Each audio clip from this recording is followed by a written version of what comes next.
Serious, what is the creepiest confession most disturbing that you have heard from an otherwise normal person?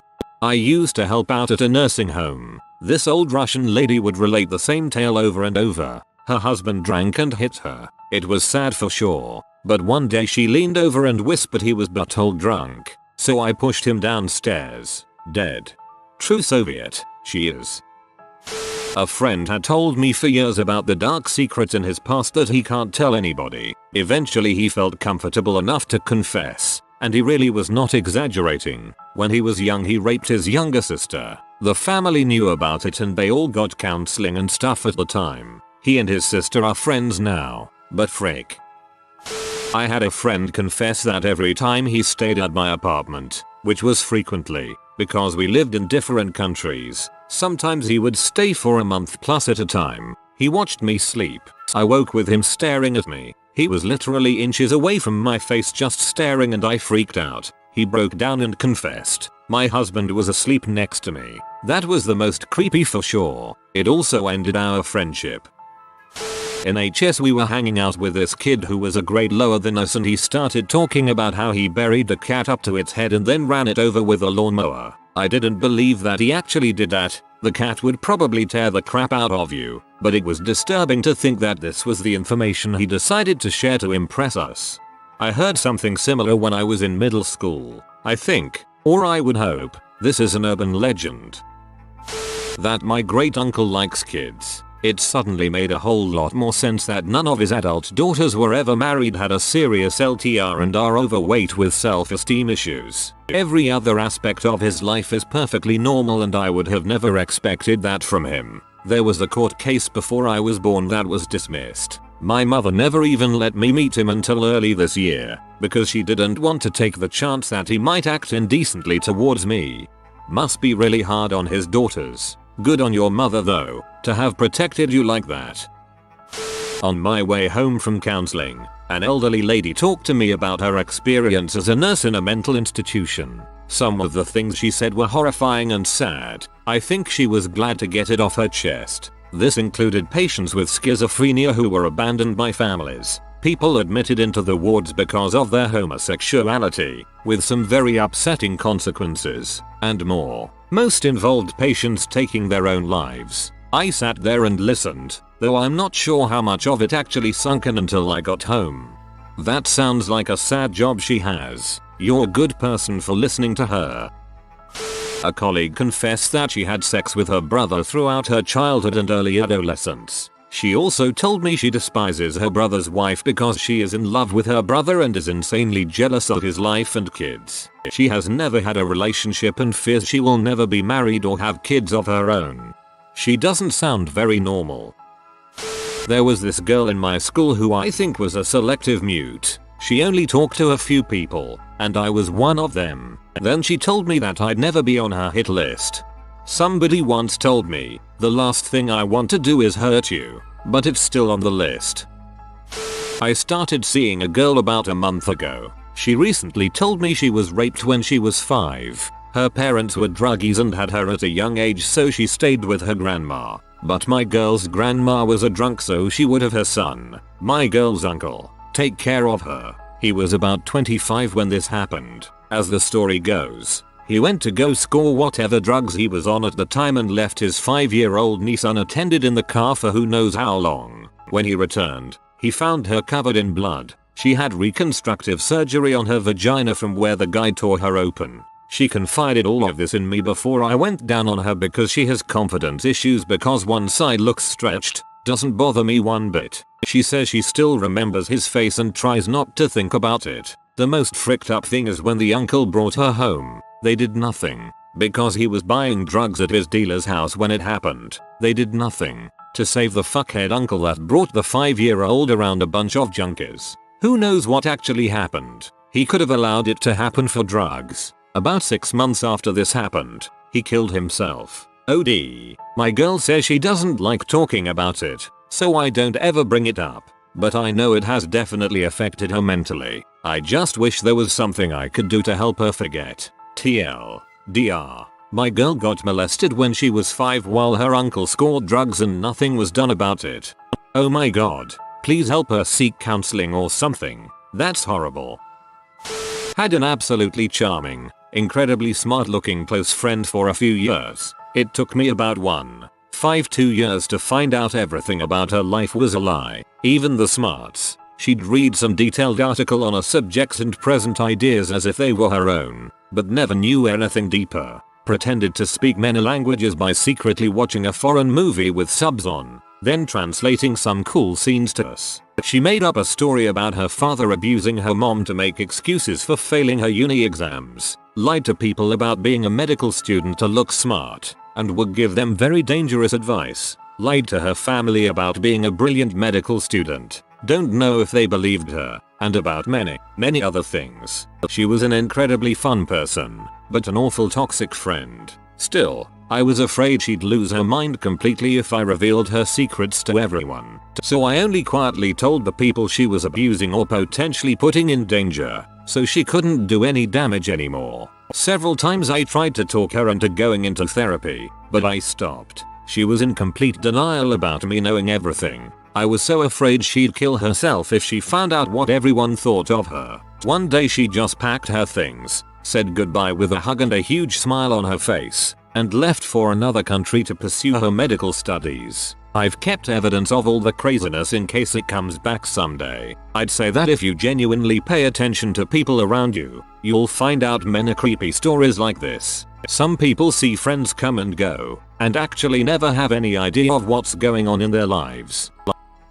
My ex-boyfriend could not handle our breakup. I broke it off with him because of significant issues, drugs, stealing, etc. I finally got out of it. He didn't. He would not give up on me. At first he was desperate at trying to get back with me, following me, waiting in obscure locations for when I walked to my car, and even threatening to kill himself if I didn't see him. I blocked his numbers, changed my email, transferred colleges, moved a state away, and tried to move on with my life. He was in and out of jail for drugs and stealing in addition to concealed weapons charges, which was scary for me knowing all the times when he confronted me alone. It was about 4 or so years later when I received the creepiest phone call. It was him calling to tell me that he was looking for me all this time. The tone of his voice, the horrific laughter. I freaked out. I called my parents and informed them, hey, if I go missing this is who has me. I called campus security and made sure they had his description.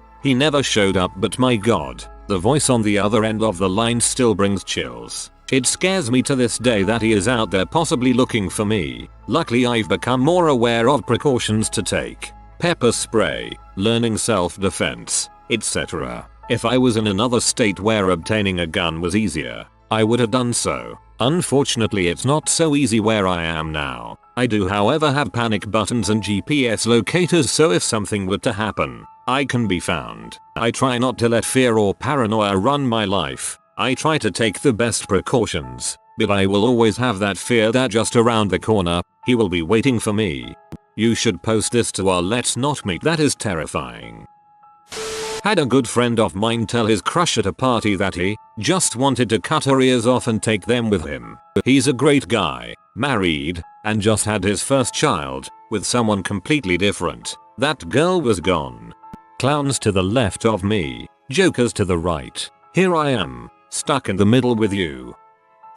Most disturbing was when a friend confided in me that she had been sexually assaulted. It was quite disturbing because I used to think of sexual violence as an abstract concept that wasn't pervasive enough to affect my world. But it is. Disabused me of many inaccurate notions.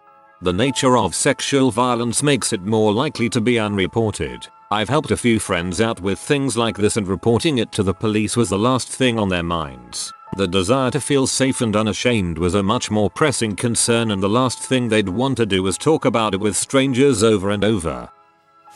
I work with a Polish dude who barely speaks English. He's a lovable 40-something dude who just drinks vodka and laughs infectiously all day long. A textbook carefree scamp. Every couple of months everyone from work heads to a bar that hook us up with half-price drinks for that particular night. It's pretty sweet. So anyway, this Polish dude and I were at the end of a long 10-person bench laughing about nothing and drinking ice cold cruiser after ice cold cruiser. It was great. Eventually we Somehow, got onto the topic of what he did before he came to England. After a few brews his English became even more scattered, but he did try, bless him. So he says he was in the army and so on and so forth. After which he said I shoot 7 men dead. Now that might not seem too heavy for you, but it blew me away. He was on the front lines during the Kosovan War. From what I could gather, I couldn't, and didn't want to get too much more out of him due to the language barrier. Also, some gnarly, illegal crap happened during that war, which I don't think I could bear to know about. Keep smiling, Pete. Dang. I know a 40-something Kosovan dude who basically told me the same story, but completely casually. Then he said he never wants to hold a weapon again in his life. Told me that he used to go on forums and boards dedicated to people struggle with depression, and he'd PM the ones who were feeling suicidal with instructions on how to go about killing themselves, and give encouragement to do so. I've never lost so much respect for a person within the duration of a couple minutes. This might be the most disturbing thing in this thread. I gave 4 virgins chlamydia. Instantly thought less of this person. What a freaking butthole. My friend who is this grade A student goes over to all these different girls' houses. Not to have sex or anything. Just to steal their dirty underwear while they're in the bathroom or they're elsewhere. He has a full box, which includes a pair of my sister's underwear which he admitted to stealing, in his pantry. I'm surprised no one has noticed in his house, but to this day, I'm the only one who knows. Well, now the whole of Reddit knows. Frick you, Scott, you panty stealing frick. When I was in 4th grade one of my friends broke down in tears and told me that he had murdered someone, and that's why he moved away from CA. As a very gullible 9-year-old, I walked around with the burden of knowing a murderer for about a week. A friend of mine confessed that he was molested as a child. His parents are part of this cult that believes their leader can talk to God. The cult is decent sized. There are about a few hundred members when I researched it. My friend said that there was a man from the church who would offer to babysit him and his little brother. The babysitter would offer them money to take off their clothes, get their pictures taken and do sexual favors. The church gathers a block from my house. I thought this building was a temple or a mosque, but in reality it's some sort of cult compound. Some of the members are actually part of the local police too. If I wasn't always drunk I would probably be scared. A really shy and timid friend told me her idea of a perfect date was fricking while watching the movie Antichrist. I told her I love that movie. Make sure she doesn't have access to scissors when if you frick her. In fact, make sure there's no objects at all she might be able to use to say, knock you out, hammer a ball and chain through your leg, crush your balls and then chop her own clit off with. I was having a few beers with another, much older, teacher. He told me he used to sleep with 13-year-olds when he was 30 and living in his hometown. That would definitely be when my father drove 2,000 miles to my home to sit down and for the first time be brazenly open about how he was raped by his cousin when he was 5 or so 12 and how he has been a pedophile since. But it's okay, because he was raped as a child and, hey, turned out okay. This comes out of the woodwork as he was preparing for trial because he volunteered his computer to the police and it had kiddie pee on it. His trial is in March. I had an art teacher in about 3rd grade who was really cool, or at least I thought so. At some point, she came up to me and said, "I love your red hair. I just want to chop it all off when you're asleep and glue it to my head." It's one of my sharpest childhood memories because I remember going afterward. Thanks and laughing really nervously. All art teachers are weird, in some way. My friend said he was left alone with the body of his dead cousin during the funeral. Everyone got personal time to say goodbye or whatever and he had sex with it. He cried when he told us. I have no other information. An 18-year-old I had just met got crazy drunk, on the verge of alcohol poisoning, and said he was worried about a child P case he was caught up in. I didn't want to know anymore and made sure he didn't die, then got the frick out. Back in my early 20s, I'm 41 now, I had a small group of close friends. We'd get together after work and on weekends to smoke weed or drink. Sometimes someone would bring someone new. One new guy I'll call Scott started to hang out frequently on weekends. Seemed normal but mostly quiet. One night Scott gets stoned and tells the group how a neighbor abducted him and his younger brother at knife point from the woods behind their house and forced him to perform sex acts with his younger brother while the neighbor watched. If they balked or refused, the guy would cut them or poke them with the knife. Scott's telling this story like he's no longer aware we are even in the room. He's looking through us. He tells us that the guy lets them go after like 8 hours. When Scott gets home, his little brother runs and hides, so he goes and tells his mom what happened, but she doesn't believe him and claims he's making it up to excuse the two boys for being late. The next day Scott's little brother still wouldn't come out of his room, so Scott tells his dad, then takes his dad and shows him his little brother's bleeding rectum. Scott tells us everything goes to heck from there. The cops are called. The story is to be told over and over again. Scott's parents' marriage explodes due to his mom not believing the story or even informing the father about it. Scott's mom tells everybody remotely close to the family the details, which embarrasses and humiliates both the boys. Scott says he tried to block it out, but his little brother is tormented by it despite tons of therapy. Parents divorce and Scott's dad has custody. Scott continues telling us how his brother blames him for everything for years. The little brother was sodomized by Scott multiple times during the ordeal. So a couple years go by and Scott's little brother is guilting him the whole time. The little brother decides the only way he can forgive Scott and get past it is if he gets to do to Scott what Scott was forced to do to him. Guilts Scott into it through a lot of blame and then threats of suicide. Afterwards, the younger brother tells the parents and immediate family what he did to Scott. Then the brother decides he can't live with what he did with Scott. Brother writes in his suicide note that he can't understand how Scott could live with himself after what Scott did to him because he can't live with what he did to Scott. The younger brother hanged himself. Scott tells this whole story to us, then he curls up in fetal position and starts bawling his eyes out. Everybody is just stunned. We did bong hits till Scott cried himself out, then the dude who first brought Scott in takes him home. We never see Scott again. Oh man, poor guy. Was sitting in a room full of people getting high when one of them starts describing a love affair he had on his uncle's farm. TL. Doctor, he fricked a horse.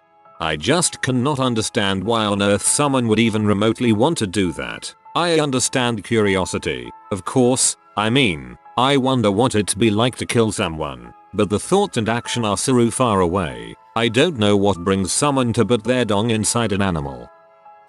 When I was in my mid-20s, a serious girlfriend of mine drunkenly confessed that she was willingly gangbanged by two of her brothers and their friends when she was in her early teens, and that it wasn't a big deal. Suddenly, a lot of her past behavior in our relationship started to make sense, and I broke up with her shortly after because I started worrying that she might actually be dangerous. As in, kill your spouse for the insurance money dangerous. It's weird how people have a hard time recognizing someone's serious mental health issues when that person is very physically attractive.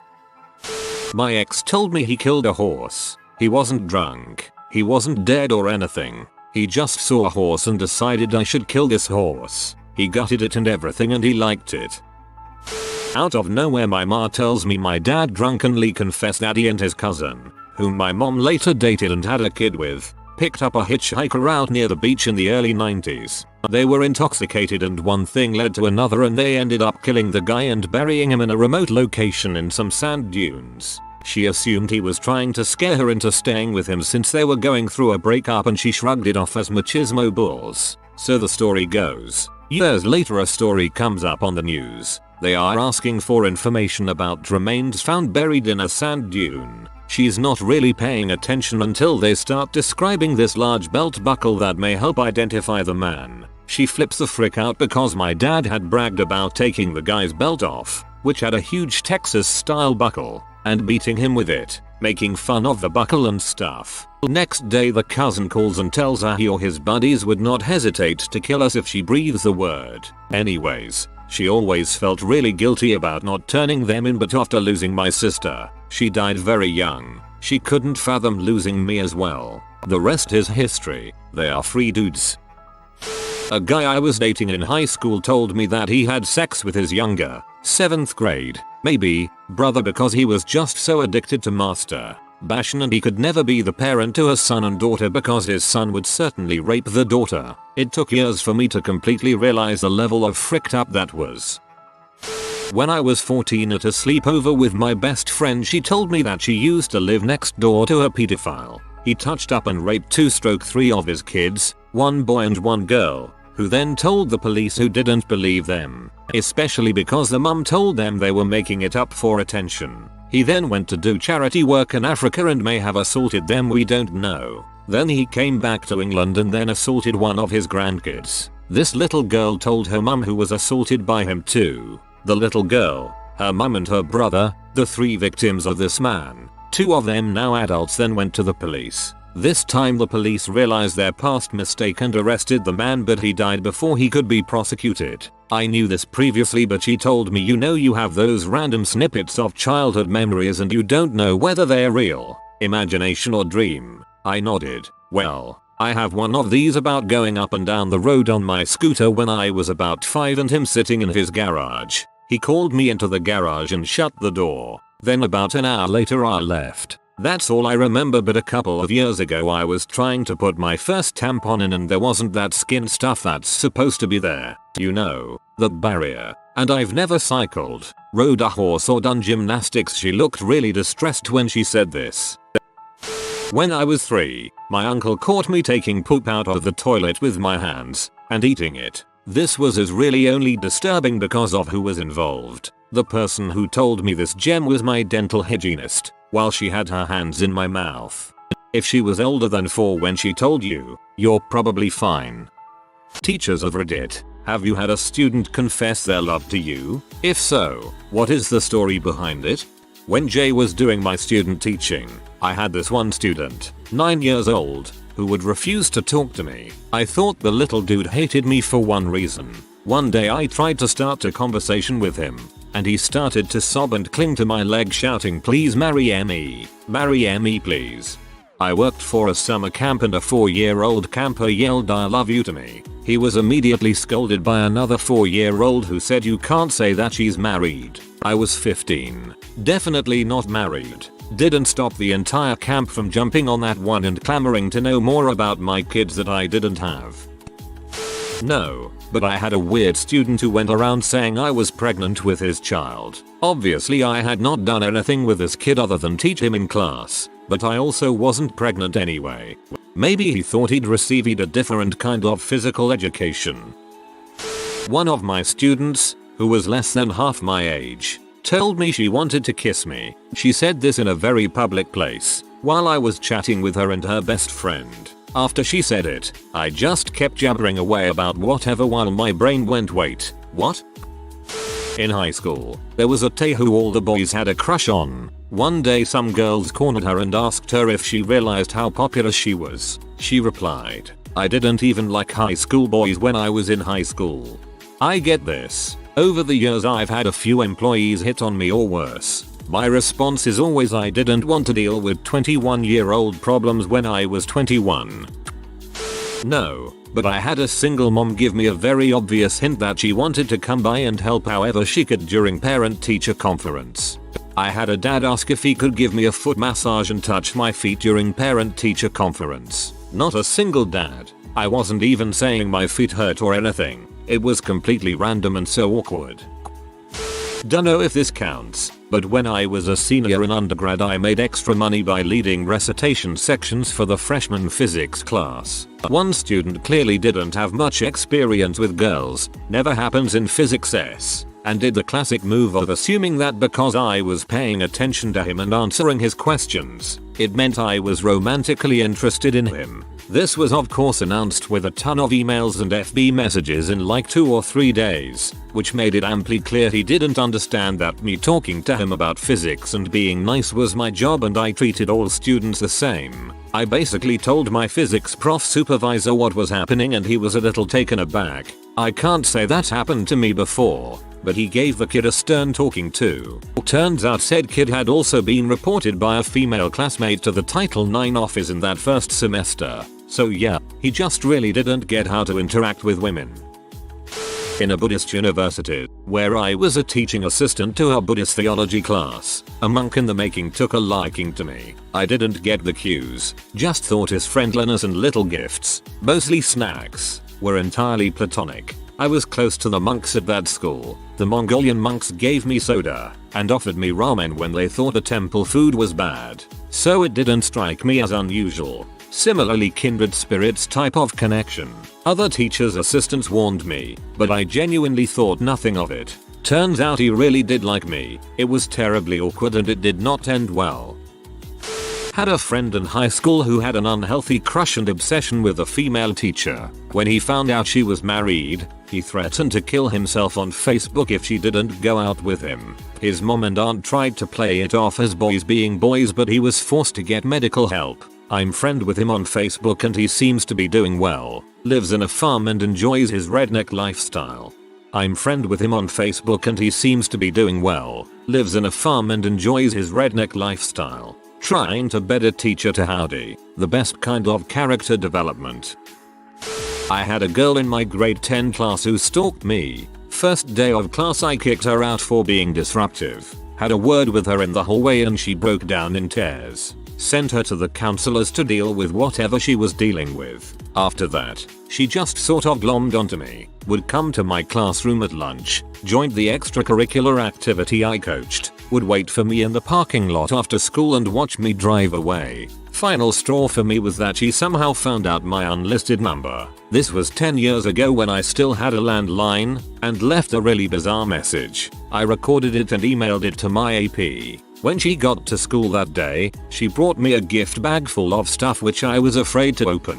I brought it down to the office. My AP, the counselor, the girl and I had a meeting during my prep period where the girl herself said that maybe she should be taken out of my class. As soon as I left the meeting to go to my next class, I was told she flipped out and was screaming at the AP and the counselor about not wanting to be removed from my class. I was required to park at a nearby park for the next little while and the school counselor drove me from there to the school and back to my car as they were scared she would do something to my car. She was placed in a female teacher's class after that and soon after she sadly tried to take her own life. I'm not sure what happened to her after she was placed at the children's hospital. I hope she got the help she needed. We did learn, though, that a similar thing happened between her and another teacher at a junior high school.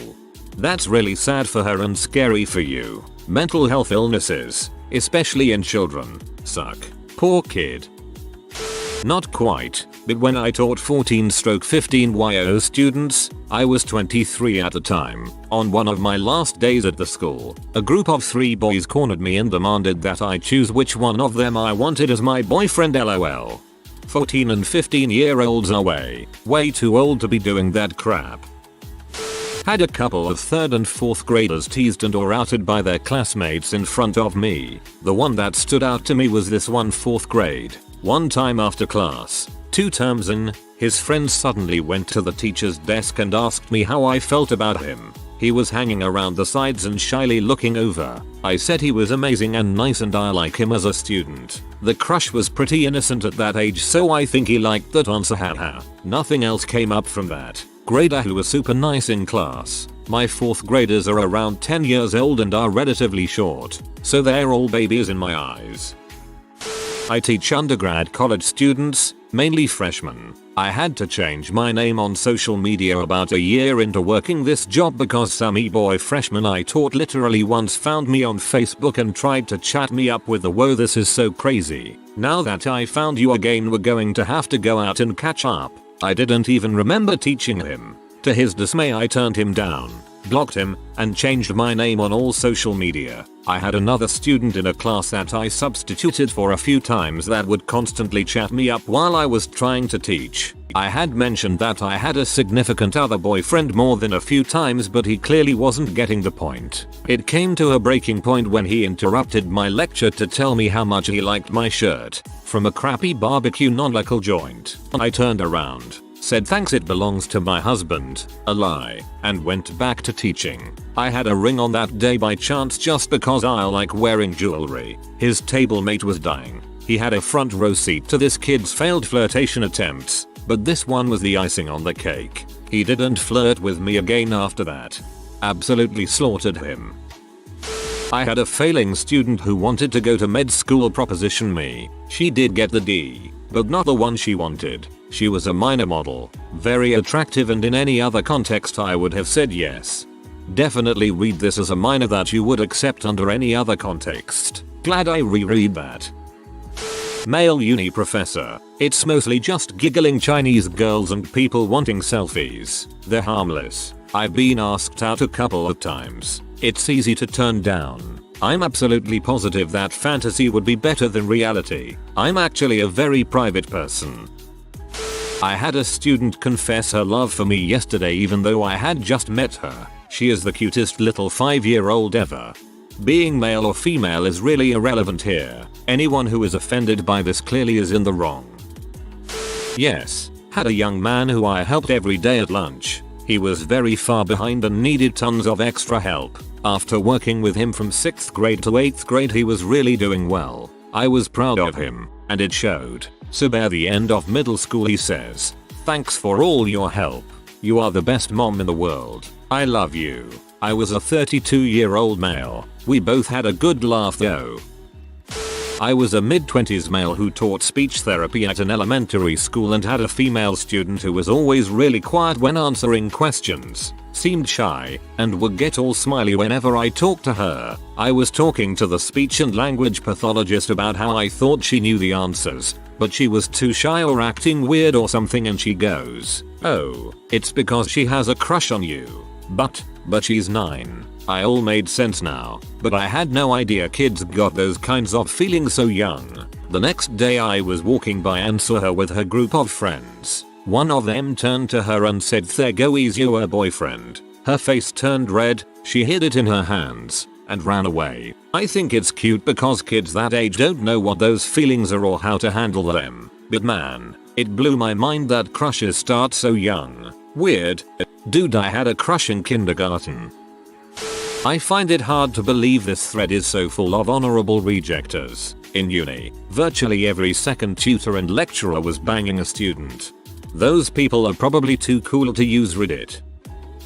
In the 10th grade, I had a lit teacher who was sort of an archetypical attractive, younger female teacher that sort of knew it and was a little risque with her interactions with the students. Nothing grossly explicit, but she would just let conversations drift toward the edge of appropriate bounds of schoolroom discussion, particularly given a room full of minors. Well, one day, the conversation was about how people fall in and out of love, and it naturally drifted toward the topic of attraction at later age. This one kid piped up and said, "Ms. Lit teacher, I would still do you when you are old." The room got deathly quiet and the student knew immediately that he'd fricked up. The teacher was in a bit of shock and had the student sent to the principal's office. The principal showed up a few minutes later with the teacher's husband, a science teacher at the same school, and had the student tell him what he had just told the teacher. As if this wasn't punishment enough, he still got a week of suspension.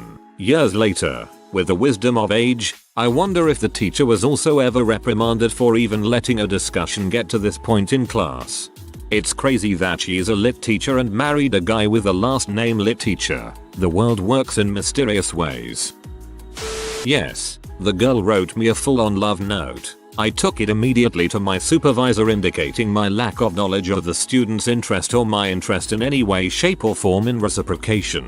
As a male in a high school, I feel the target on me is incredibly large. My super quite literally took the note, shredded it, said we would not speak of it again. I was not settled by this. I did have a talk with the student with my neighbor teacher in her room with both our doors open. It was a one-on-one conversation with the student, letting her know this was not behavior I was willing to accept and would move forward in our interactions as we have in the past. Me the teacher, her the student. Things ended up basically back to normal. This scenario was one of many issues in education that led me to leave it. I don't want some young fool to ruin my life due to accusations and supervisors to not assist me because they don't want to deal with it or are uncomfortable themselves.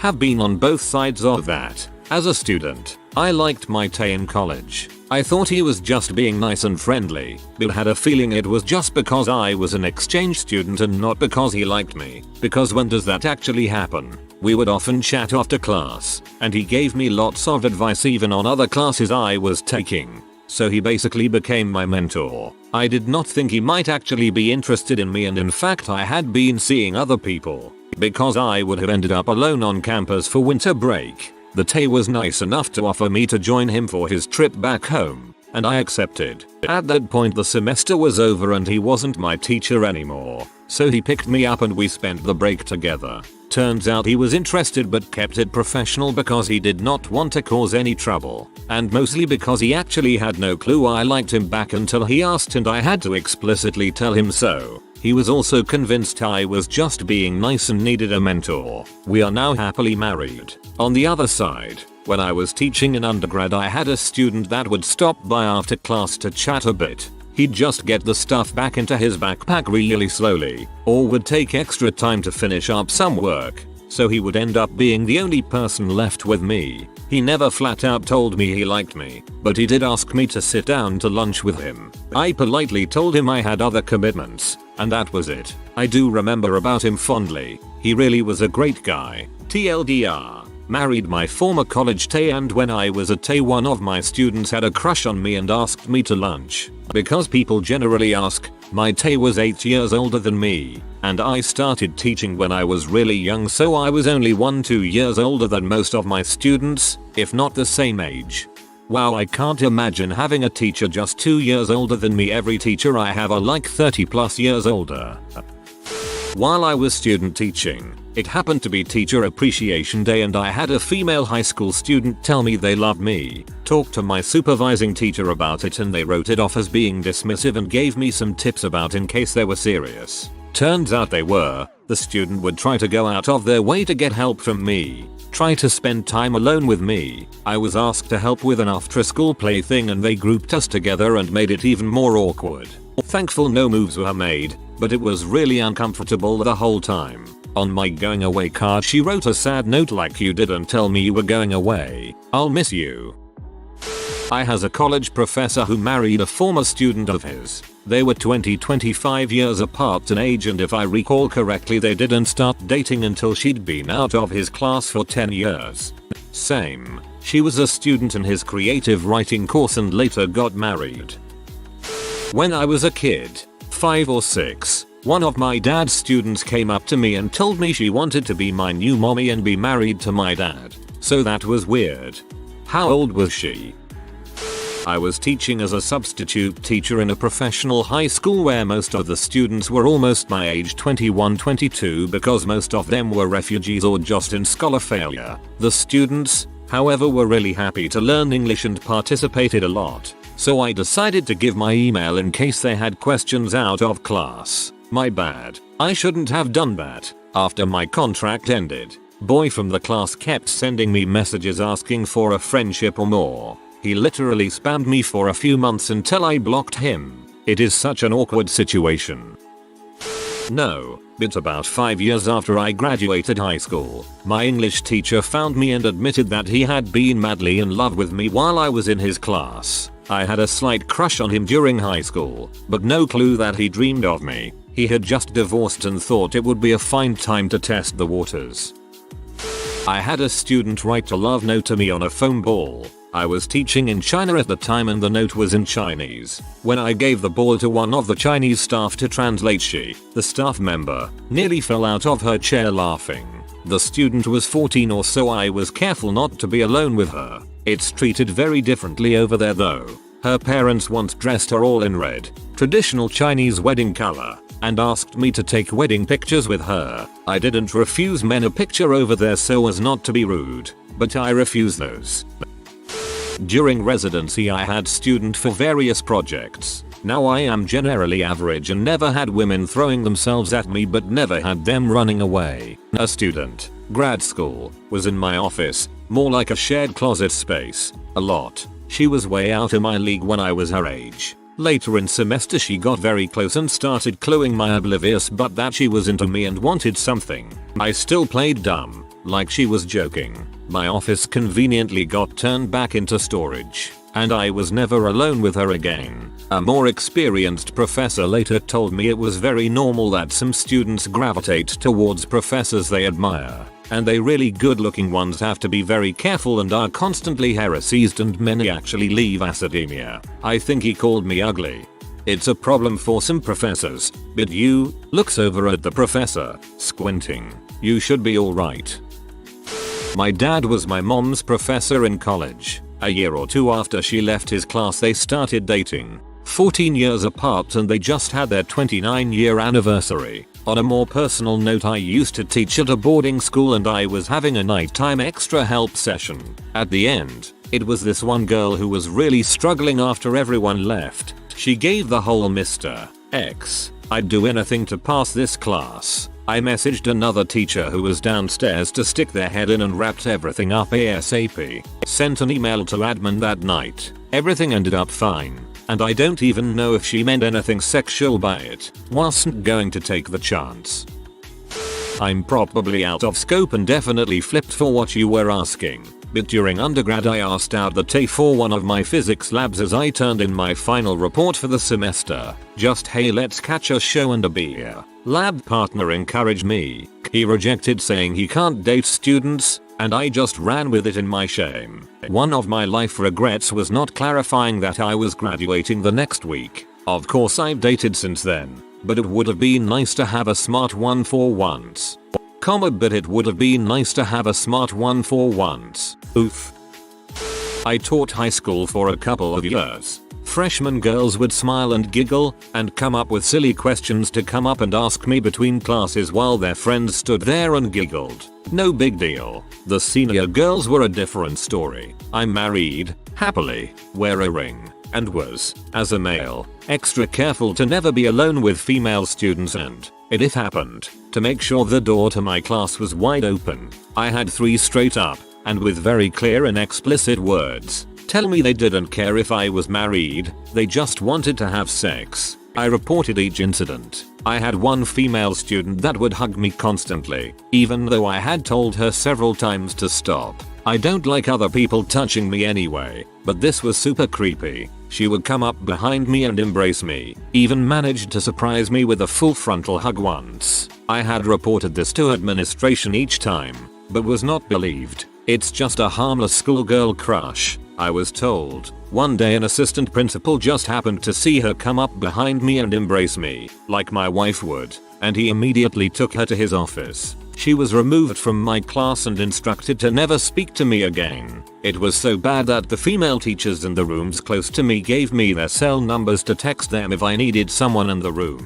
When I started teaching college I have had girls flirt with me, but that's it. No, I'll do anything to pass situations, or I'm not in your class anymore things. They would flirt and I would completely ignore it, and it stopped. If you want to know where the real steamy behavior is on a college campus, it's the professors.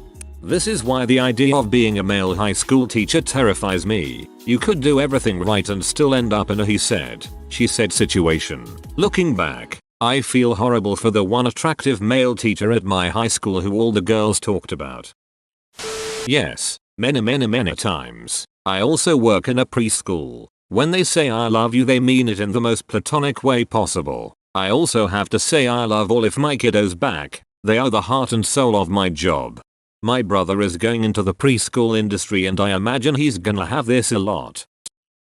I used to teach at uni. Several months after the course had ended I got a long text from my former student. Turns out she had a crush on me and then saw my profile on a lesbian website. So she decided to ask me out. It was very kind of her but I said no. Deontology doesn't end with the course, haha. Plus I don't want a relationship with that kind of power dynamics.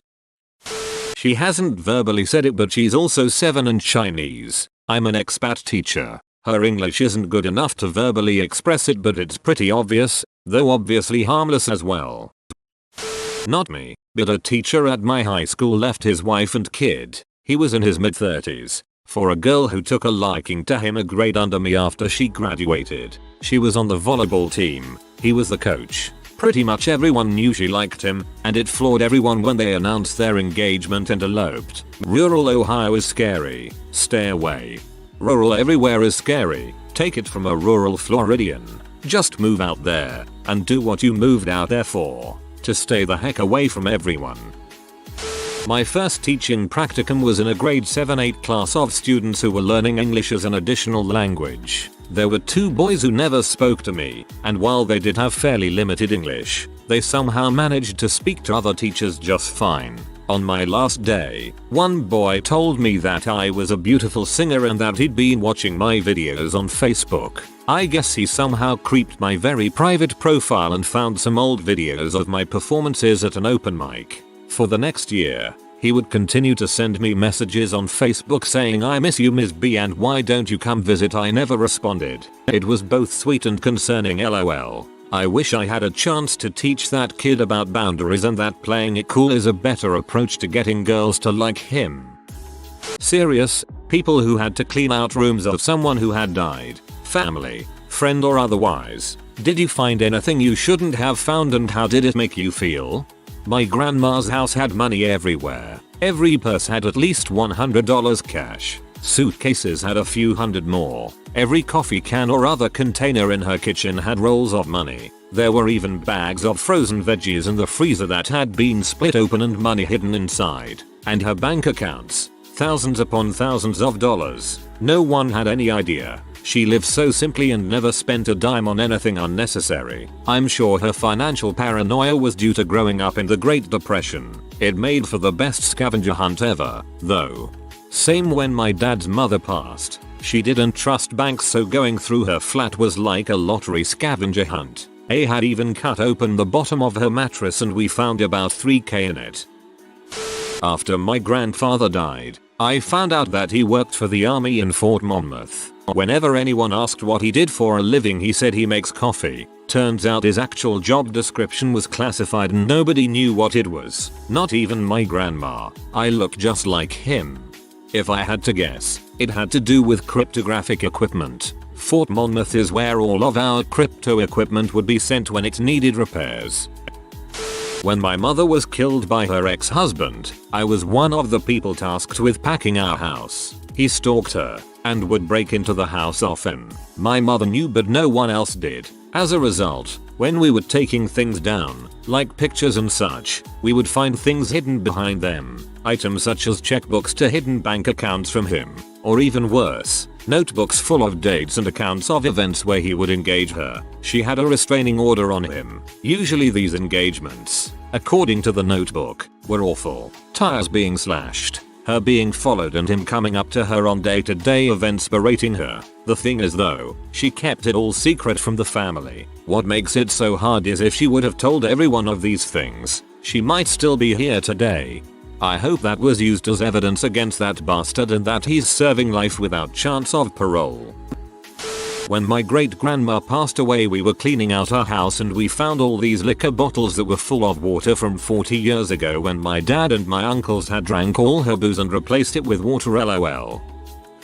My grandmother passed after a blood clot incident. She had several conditions that no doubt led up to this. For example, her medical team decided not to treat her breast cancer because they figured she would die before it would spread. My father, uncle, and my sisters were left to clean out her things from her apartment. She had a lot of old, expired food, like ketchup that had gone completely black. We found things from when she was well and social, like her quilting and handmade soaps, which were beautiful. She has a quilt that had the names of all of our family, but the names were sewn in the individual's handwriting style. However, one day it was just my dad and me going through her bedside table. We found her journal. Toward the end, all of the entries were about how lonely she was, how she only got to see her grandchildren twice a year, and how her own children never saw her unless they needed something. She said she wanted to die. My dad threw it away so his brother would never have to see it. So, yeah, go hug a grandparent. Had to clean up after my grandmother passed. Found a note from back when she was with her second husband, who died in 1995, that she never gave him. She poured her heart out to him and said she couldn't be with him. She knew the timing was hard because he was sick, but she was just done. She must have had a change of heart, but it was hard to read something that carried so much of her pain and know how unhappy she was in his last year. Sometimes people just need to write out their feelings. Sounds like it could have been part of her coping process, giving a voice to that small part of you that just wants to give up. My great aunt died at 100 years old, and I got a fairly new Samsung TV. The TV turned out to be 3D, but she only had one eye. I couldn't shake the thought that some salesman sold an old lady with one eye a 3D TV. Oh, that's fricked up. I lived in my uncle's house for a while after he died and found pieces of his suicide note that no one knew about hidden everywhere. In his books, in his desk, under his mattress, and novel-length diatribe of madness. That sounds creepy as heck to just be finding those.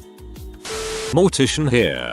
Did crime scene cleanups for a while. Usually cleaning up after a suicide was always very eerie. We would usually find more suicide notes, or drafted ones. One of our rules apart from the actual cleanup was to throw out any of their toiletries and things the family wouldn't need or want, like clothing, etc. Always thought handling someone's toothbrush whose pool of blood lay next to you was so weird. I'm very desensitized to my work, of course, but just seeing photos, handwriting, or whatever object that reminded us of the deceased knowing they had just taken their own life right there next to you tended to bother me. I'll always remember one guy who had slit his wrists in his bedroom and bled all over the dang place. He had left over 10 pages of personalized notes in his bedside table addressed to every person he knew closely. Going through them and reading them was really intense.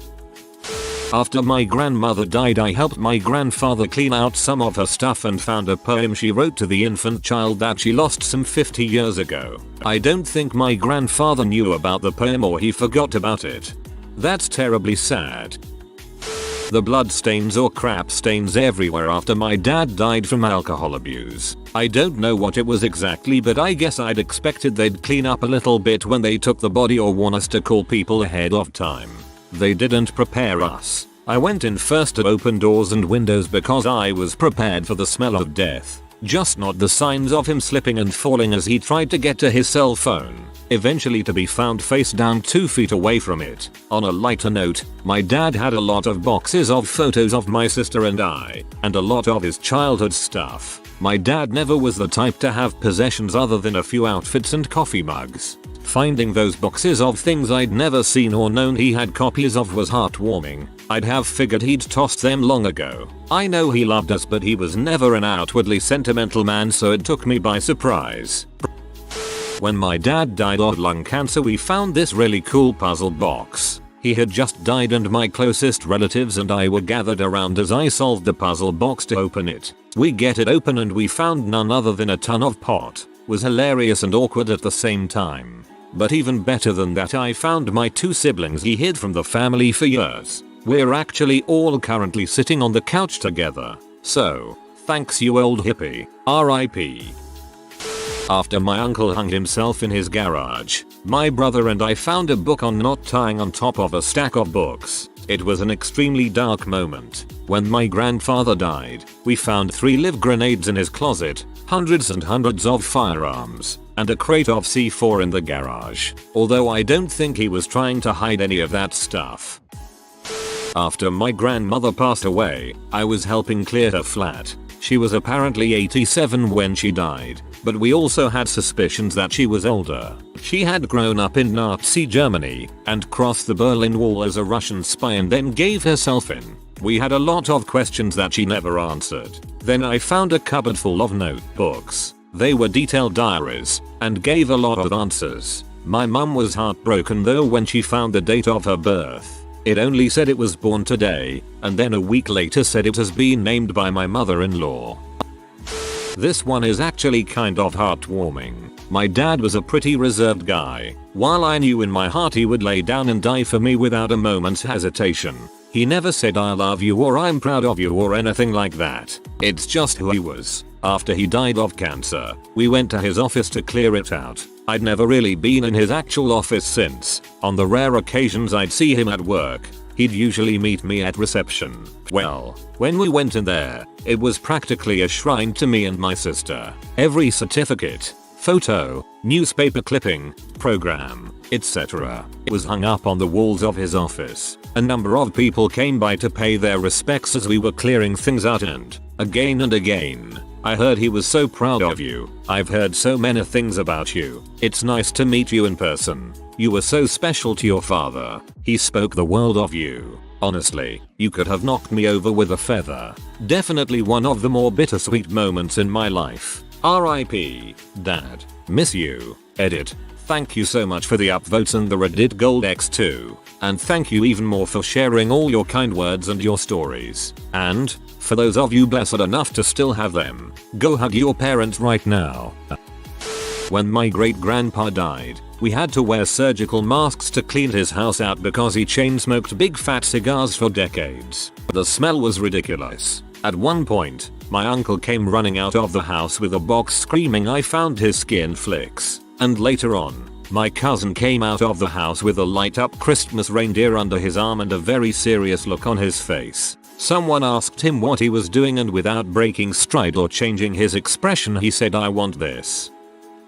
My best friend was killed in a car accident when he was 15. I was like another son to his parents, and a few weeks after his death, his mother asked me to come over to help go through his things, mainly because we basically treated our clothes as one gigantic wardrobe and half the stuff in his closet was mine, including the shirt he was wearing when he was killed. When we first went into his room, his mom said to me, "You have 10 minutes to remove anything you don't want me to see," and she handed me a duffel bag. I shut the door behind me, pulled out his sock drawer and took out the dime bag I had stashed there. Then I lifted his mattress and grabbed the 2 Penthouse magazines and the video my brother gave us. I zipped up the bag and opened the door. Together we went through his stuff, me grabbing my clothes and her giving me his clothes that she knew I wore all of the time.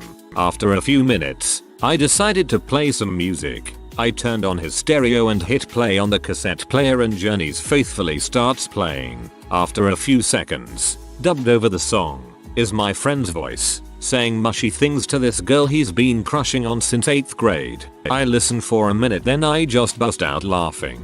That crap was so corny that I couldn't help it. Once I started laughing, his mom starts laughing and crying at the same time. It was the first time she had laughed since the accident, and later in, she said it was a turning point for her in her grieving process. To me, it was my best friend just being goofy over some girl. I still think about him almost every day even though it's been 31 years. Was wondering how far back this was when you mentioned Penthouse mags. My husband and I cleaned out my grandma's house after she passed. She was a big time hoarder but luckily of the pack rat variety, so everything was neatly packed away in thousands of boxes and drawers. It took us nearly 3 weeks to get everything out of the house, and we found so many things that I had never knew my grandma had done. She built a boat with her first fiancé prior to marrying my grandpa. She traveled the world making friends with some of the most interesting people, like a legit member of African royalty whom she had a long-lived pen pal friendship. Among the cool memories we found beautiful jewelry, dresses that she had kept for us as gifts that we never received. I also found out that my dad had been a baby model for Sears through the newspaper clippings she kept. It was an emotional, wild ride for those 3 weeks. Her son sold most of the non-keepsake items in a garage sale and made nearly $4,000. All things priced under $5, so you can imagine how much stuff she had accumulated throughout the years. She was the coolest, spunkiest grandma, and I miss her every day, but I am glad I got to learn so much more about her through her collections, or junk as my dad would call it. My grandma died when I was 16 after getting cancer for the 3rd time. My granddad moved into a smaller apartment and my cousins and I helped to clean out their house. A side note, there are 9 of us, aged at the time from 12 to 26, in the house. We found more than 20 wrapped presents and envelopes of money, addressed to all of us. They were for the big occasions that she knew she wouldn't live to see us have. Before she had died, she had organized 21st birthday presents for those of us who weren't yet 21, engagement presents, and wedding presents, each with a card written by hand. I remember being so overwhelmed with emotion. She was an incredible woman who loved her family dearly and wanted to celebrate her grandchildren, even if she couldn't be there herself. My grandma and grandpa did the same thing when they both got diagnosed with cancer in 2006. I had no idea. When I graduated high school in 2010, I was going through my cards and found one with her handwriting and instantly lost it. I still have it.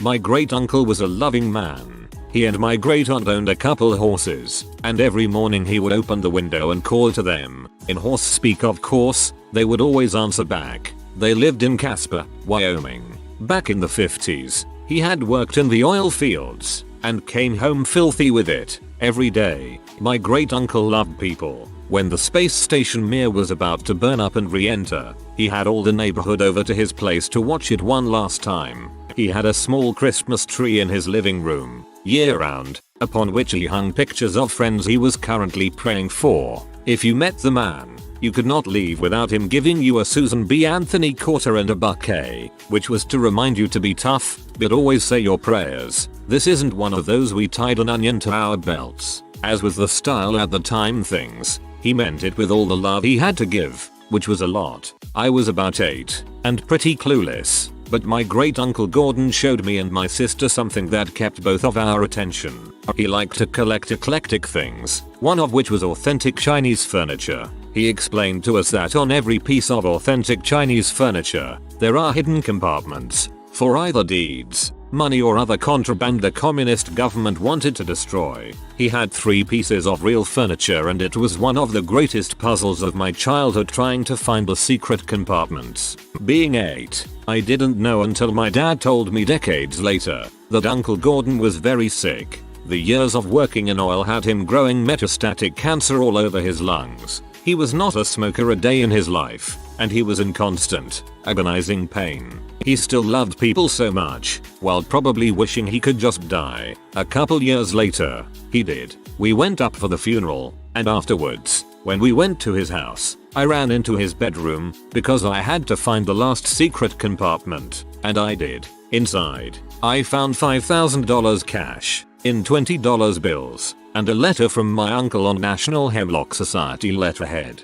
It was written to whoever found it that he was tired of hurting so much every day. He explained that he went to Mexico a couple years before with my great aunt and purchased enough nitroglycerine pills to stop his heart, and he did it. I don't think he told my great aunt. I didn't realize it then, but my great uncle shaped how I feel about physician-assisted suicide in that moment. Maybe suicide as a whole. I believe in God, and I do not believe that God would turn away my Uncle Gordon. He was a man deserving of rest and comfort. Anyways, I just hope someone sees this. So many of these things just get buried, and my great uncle deserves more than that. Thanks for reading.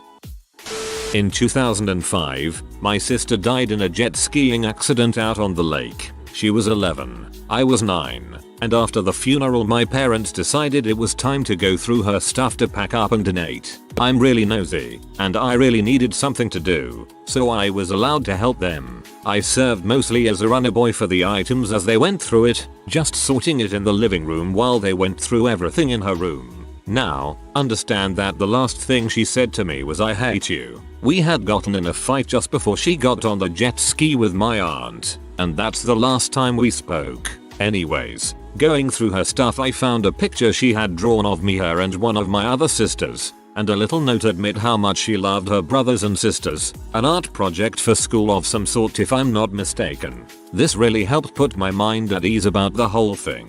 I know she really loved me, and that if she had known those would be the last words she said to me, she would not have said it. But being 9 years old, watching her be in the hospital for 3 days, then waiting 4 more days for the funeral and whatnot to get to that picture, it was the hardest thing I've ever had to deal with, but that picture helped. I never leave someone now when bad words have been exchanged, not knowing if that's the last thing they hear me say. I cannot in good conscience leave on a bad note.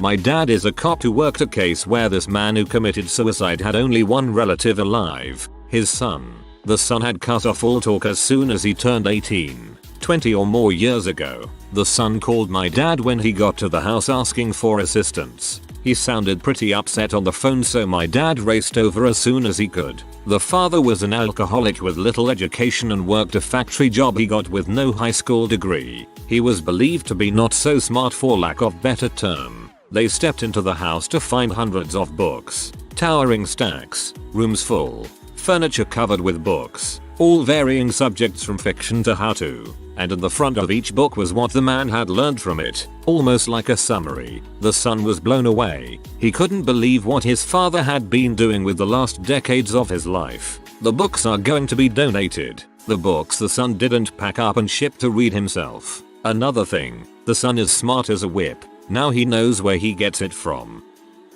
I found the will. Strange part was, there were no living people mentioned in it, including me, the executor. It all went to a church that's no longer functioning, so the estate is tied up in probate.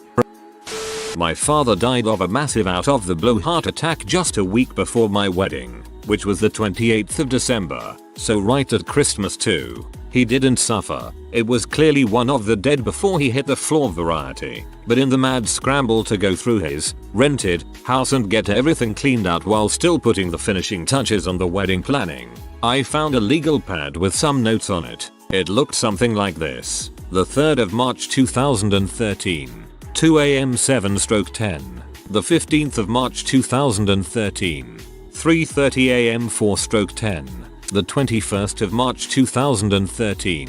5 PM 6/10. The 2nd of April 2013 2:15 PM 9/10.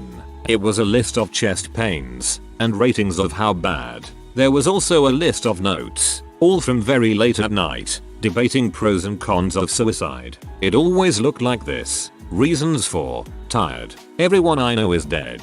Body doesn't work well. Blind. He had lost vision in one eye. Nothing to do. It's inevitable. Reasons against: Whistleridge. Taken all together, it was pretty clear he knew a giant heart attack was coming and committed suicide by not going to the doctor. Any of a dozen common medicines would have reduced his risk factor hugely. He just gave up. I was literally the only reason he could find not to kill himself. At the time, what with the wedding and the holidays, also my birthday is the 21st of December, his was the 23rd of December, and his funeral was the 24th. I didn't have any time to think about the implications of that, but now, I love you, Dad.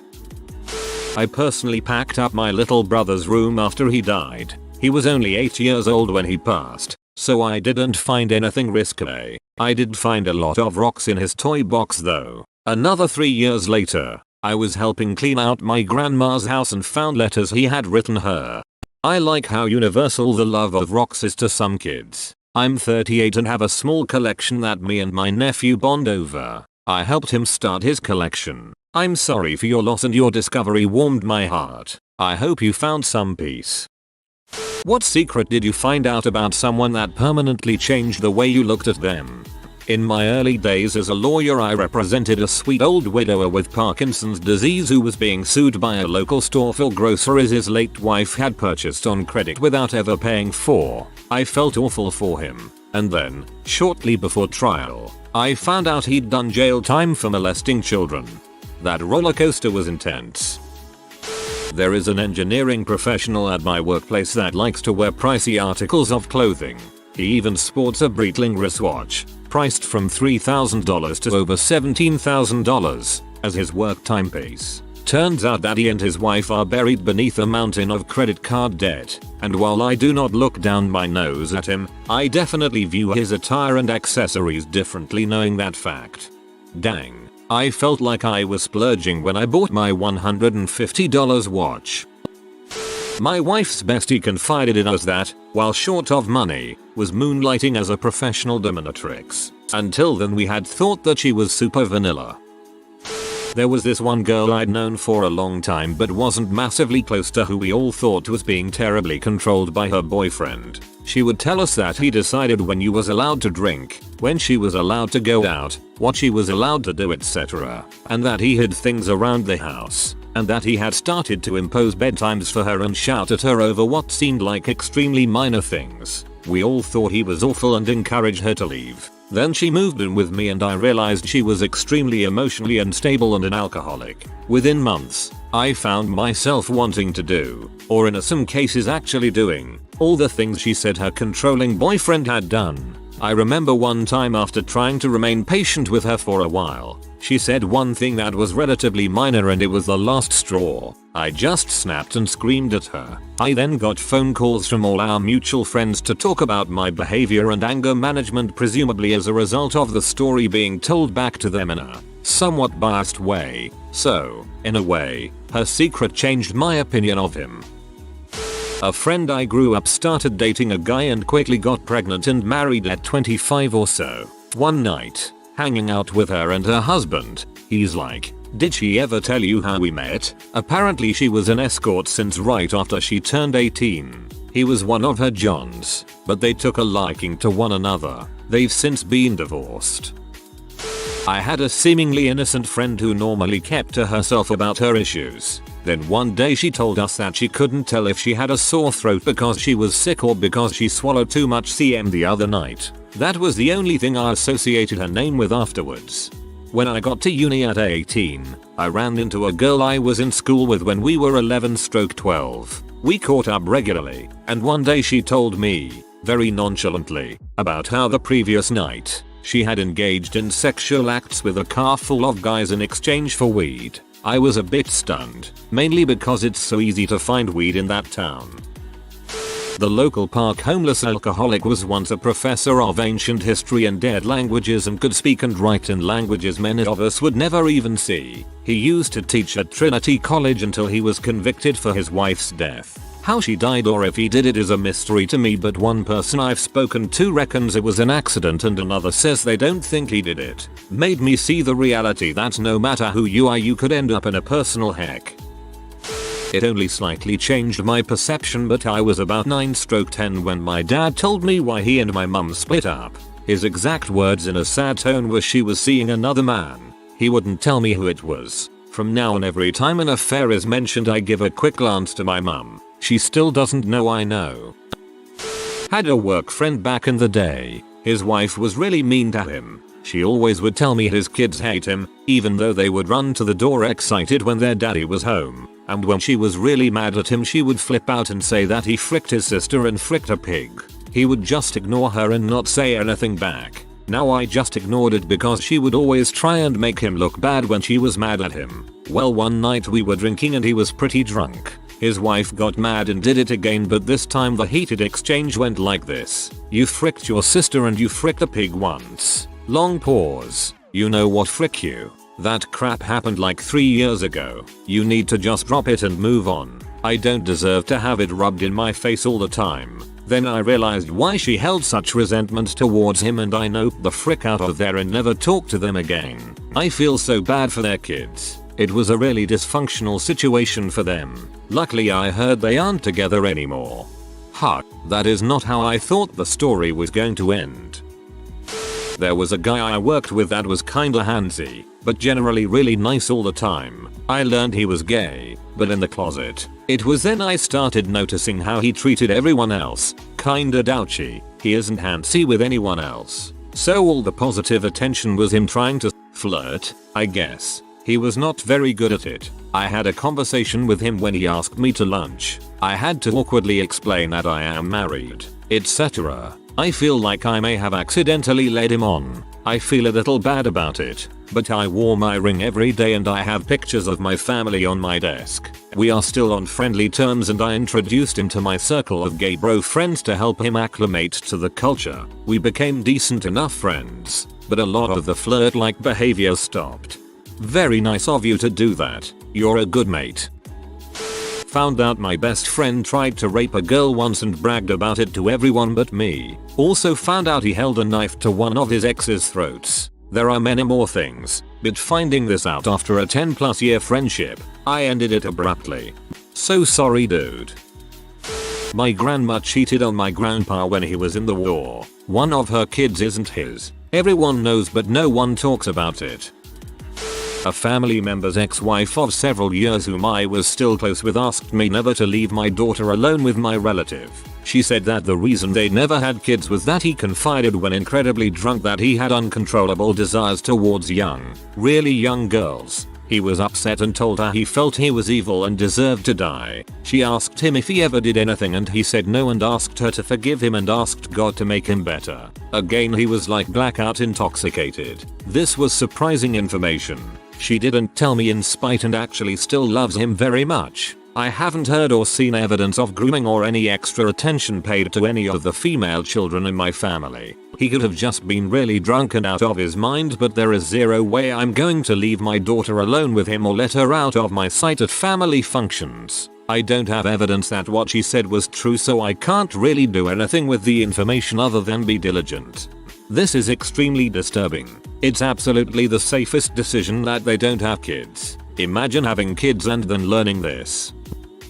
I just found out yesterday that my wife, 29, a teacher, started an affair with a student, 18 of hers about 2 months ago. We have been together for 10 years and married for 4. We have a 4-month-old daughter and she threw it all away. Career, marriage, and family. I had no idea anything was wrong until 6 days ago when I found her crying in bed and she told me she was depressed, no longer in love with me, and suicidal mostly because of my drinking habits. I took sole responsibility, swore off drinking, and had us signed up for marriage counseling the same day, plus got her in contact with a postpartum depression group. 6 days later she is sent to a crisis center by her school and I find out everything after the psychiatrist there makes her tell me the truth when I show up to bring her home. My life is so fricked right now that I can't even sleep and I'm holding a 4-month-old baby trying not to cry while her cheating mother is 5 miles away in a hospital room. Safe to say I will never see my wife the same way again. As a kid I used to spend a lot of time playing computer games with my neighbor. One day I caught him pressing the caps lock key each time he wanted to capitalize a letter. Told him the shift key did the same job, which led him to a 15-minute tirade about how the caps lock button was better. We've drifted apart since. Good, you don't need that crap in your life anyways. There was a woman whom I considered my friend for many years. She had cancer, survived it, but it was still there and created many problems. She even appeared on TV shows as an advocate for cancer patients, did a lot of political activism, was very much opposed to euthanasia, published some books. Then one fine day, through a series of coincidences, it turned out that her cancer had never existed. She had completely made it up. A big fat whopping lie. I would feel ashamed because I fell for it for so long, except that a lot of other people fell for it too, including professionals, doctors, nurses, priests. Needless to say, it ended that friendship, and it made me think a lot about how easily fooled we all are. Oh, by the way, she has died by now, of cancer. I'm not kidding. Not the cancer she had made up, of course. Karma can be such a bee. Had a friend who hung out with 2 friends who were girls, and he was male. All went well according to him, but the girls told me he said it's getting hot, and proceeded to take off his shirt and masturbate and finish into a cup. Got all sweaty, then just left. Couldn't look this man in the eye ever again and cut off all contact. My old man used to hang nooses in the garage when I was very small as a way to manipulate my mother into staying with him. I'll kill myself if you leave. This as far back as 1990. She finally left him 7 years ago. When I found out how crap he'd been to her all this time, I could never look at him the same way. He did not kill himself. Controlling, cowardly, narcissistic types who say that sort of crap very rarely do it to themselves. Sadly, sorry your dad is that kind of person. There was this guy in my high school who was the typical big meathead football player bully, picking fights, playing mean-spirited pranks, super homophobic and misogynistic. He was something straight out of a teen movie. My senior year he ended up in my English class. At the end of the year we had to do senior statements, which basically are speeches where you talk about a very painful life-changing event you've been through. He got up and began to tell a heart-wrenching story about how he and his brother have been abused by his father since they were children. He hates football and wishes he could do drama like he wants, but his father would never allow it. He acknowledged what an butthole he is and was besides himself for not knowing how to treat others. He quietly went back to his seat where he proceeded to cry quietly for the remainder of the class. His story radically changed my opinion of him. He was the first person who made me realize most people do deserve compassion. He still lives in my hometown and occasionally I find him at the bar downtown. He's a good guy, much quieter now, but hopefully pursuing something he loves because he deserves the happiness. I had a conversation with a classmate the other day about these kind of situations.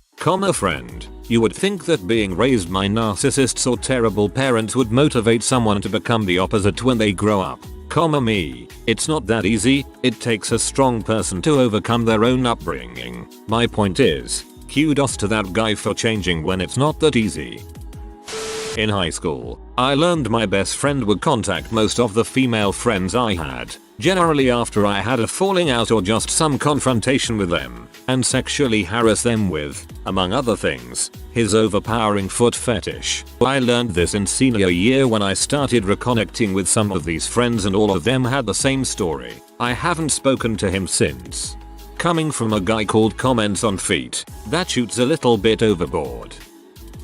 My boyfriend years ago told me he was abused as a kid by his gay uncle, his actual uncle's partner, yet saw him as usual because he didn't want it to affect the family, and I had to be nice. A few months after he told me, he got drunk and in an argument with his dad yells it so everyone could hear. We broke up not long after. Last I heard his dad was looking for blood and the ex-uncle was in jail. My GF was abused by some of her family members but she refuses to say anything about it as it will destroy the family. I hate going to her family's social events because I then meet the people who abused and I have to be nice to them even though I want to strangle the frick out of them. I don't know how my GF does it as well. My friend in high school went to jail shortly after graduation for raping, beating, and nearly strangling his on-again, off-again girlfriend to death. Turns out it wasn't the first time or the first girl he did it to.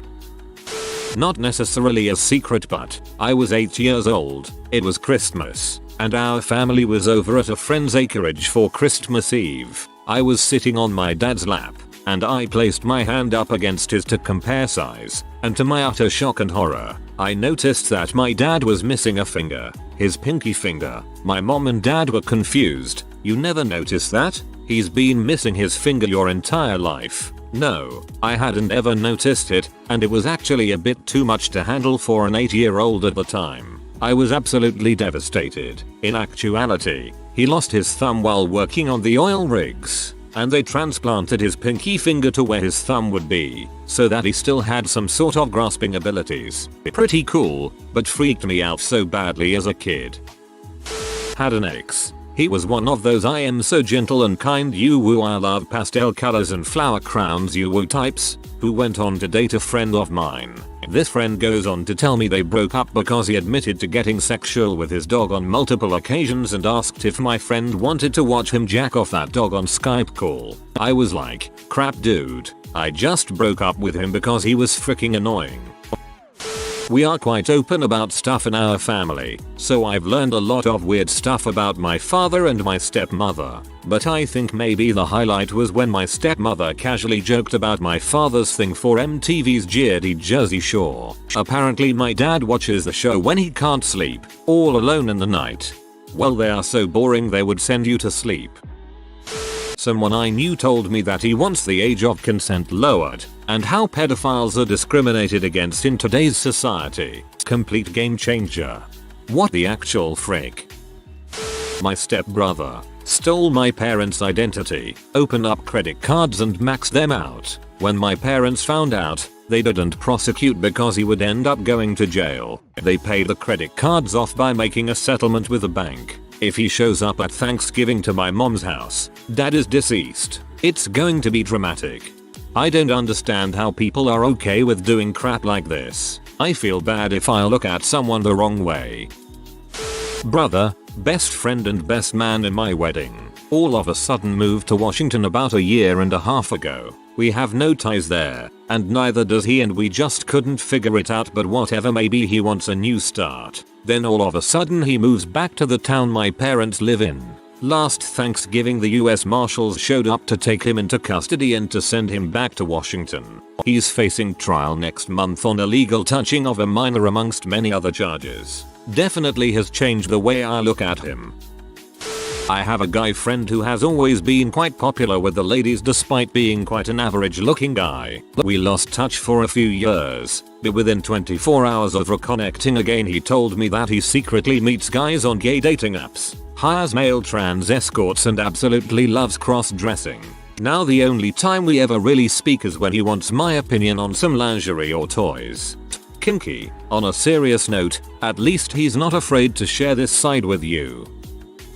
Sibling set of cousins. My third cousins. 2 sisters and a brother. The youngest sister, she is 31 this year. This happened in about 2009ish. Was dating a mixed race guy. One parent black, the other white. I didn't realize how racist the family was. They told her to leave him immediately, and when they found out she not only hadn't left him but was also now having sex with him, her siblings beat her up while their father watched and they forced her onto a plane to the EU the next day, black eye and all. Had her personal documents seized by her sister and was basically a prisoner to her. I found out about a year later about this when our other cousin told me. I can never look at anyone in that family again the same way, and it's so sad because as a kid I was very fond of them. The older sister had a coffee shop which my dad used to take us to a lot, and I think that's where he met my stepmom. I am not sure if this is a secret now since my mom knows and I didn't tell her, though at the time my cousin asked me to keep it quiet because it was top secret and very sensitive information.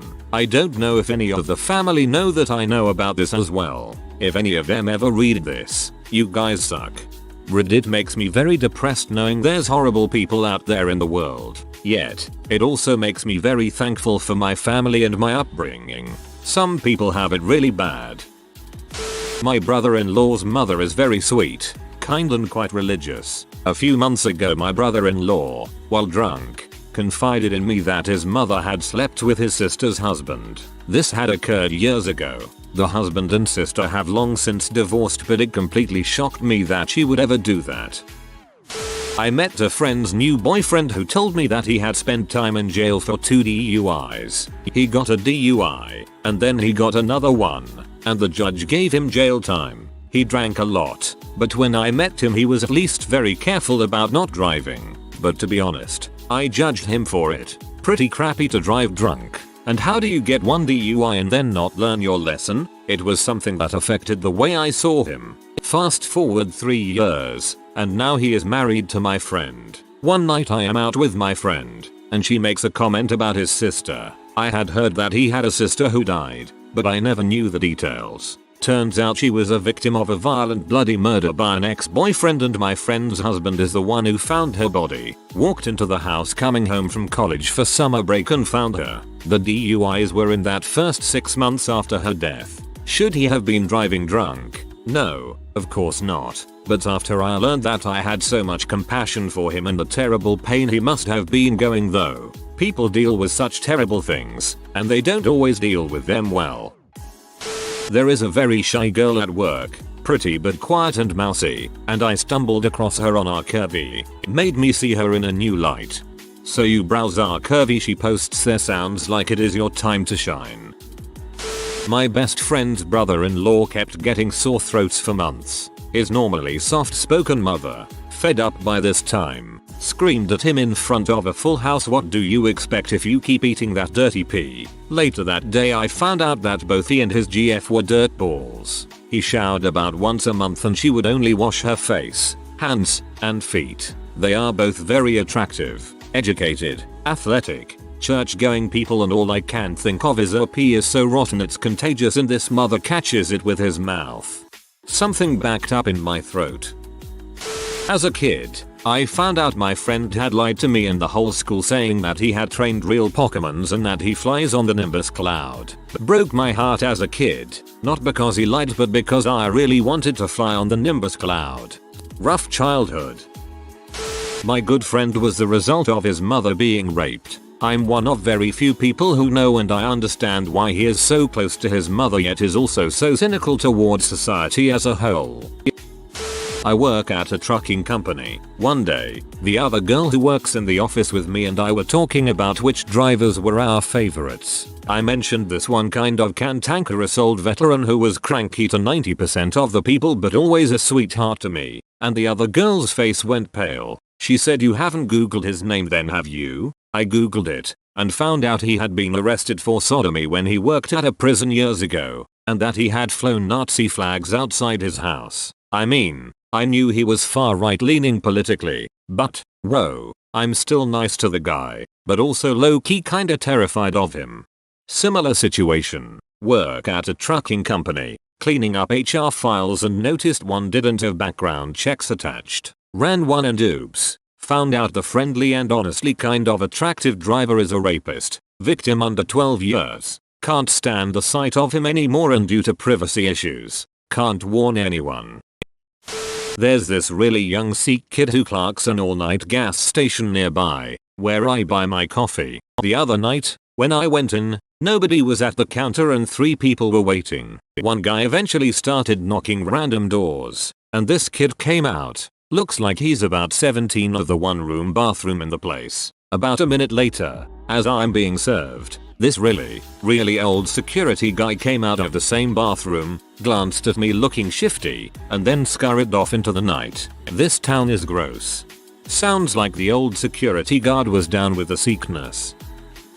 Someone I met while I was active duty. He was a wounded warrior, eventually lost both of his legs. Everyone liked him, he got to do all sorts of cool things through the Wounded Warrior program, and everyone called him a hero. I somewhat recently learned that he was convicted of 2 counts of violent sexual assault of a child about 10 years ago. No matter what he did with his life after that, I can never see him as anything but a predator. Babysitters of Reddit. What seemingly normal parents had dark secrets? Somewhat wholesome story. I used to babysit for the kids down the street when I was in high school. One night I went into the parents' bedroom to get something, I think a puzzle, and there was a book on the nightstand called How to Comfort Your Kids When You're Thinking of Divorce or something like that. The next time I was over, there was a book downstairs, on the mom's desk. That was the couple's therapist's guide to saving a failing relationship. It made me sad because the parents seemed really happy together whenever I saw them. I felt bad that they must have been going through a hard time behind the scenes. My parents had a pretty unhappy marriage, so I tried to be extra nice to the kids. I hope they hadn't had to listen to their parents fighting.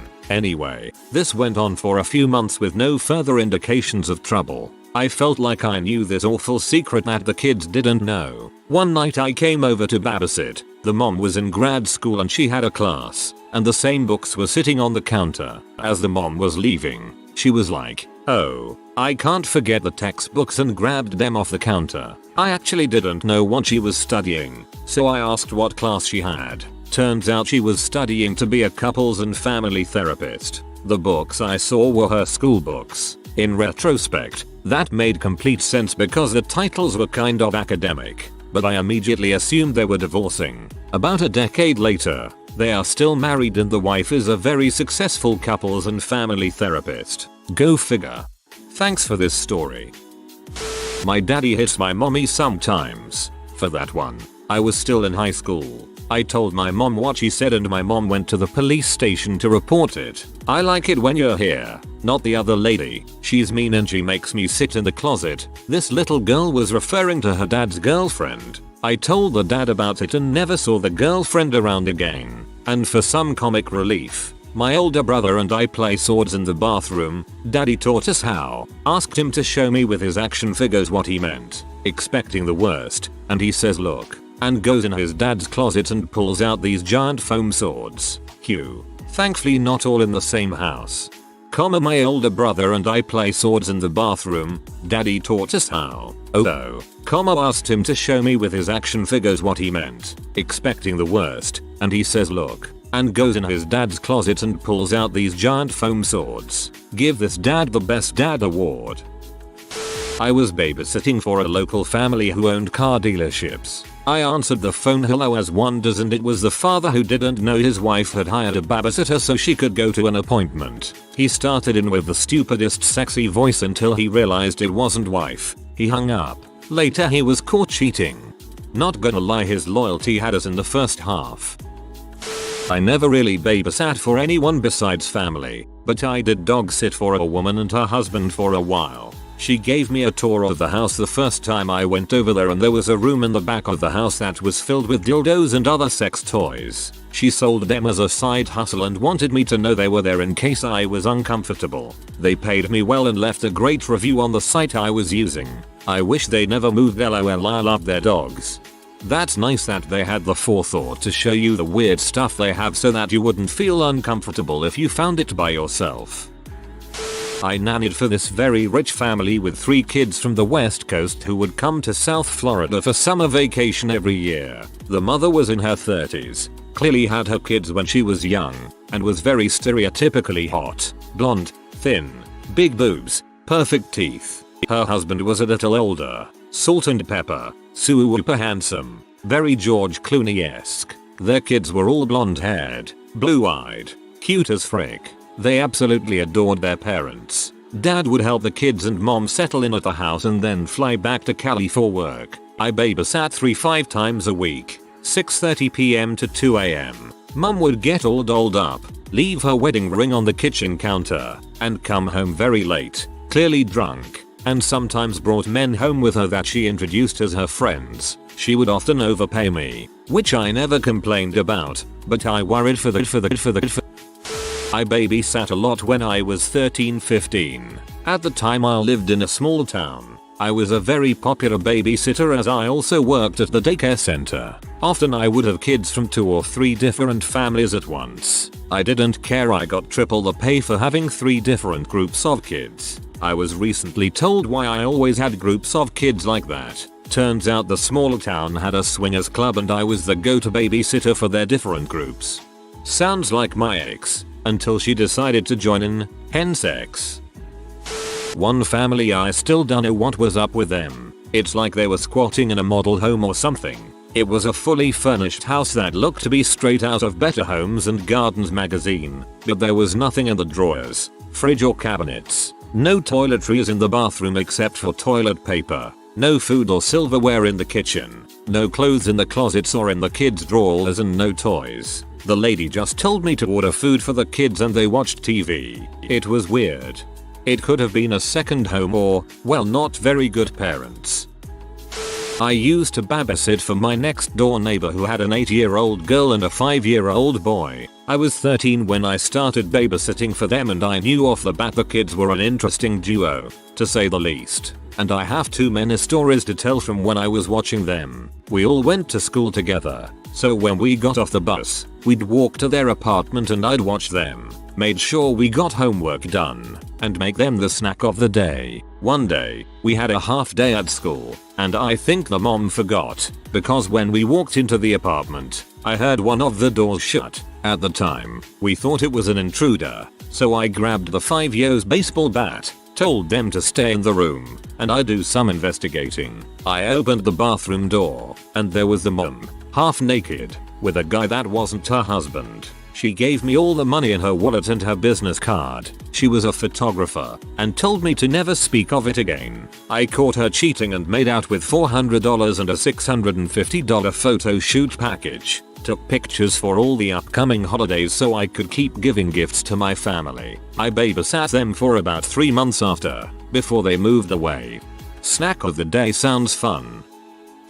I was babysitting once and the kids were wrestling in the living room. All of a sudden the smell of dank filled the room. I hear the kids stop and say, "What is that?" One of them had knocked over a big tin can on a shelf and the parents' weed stash spilled everywhere. I sent the kids away and cleaned it all up for them and put it back.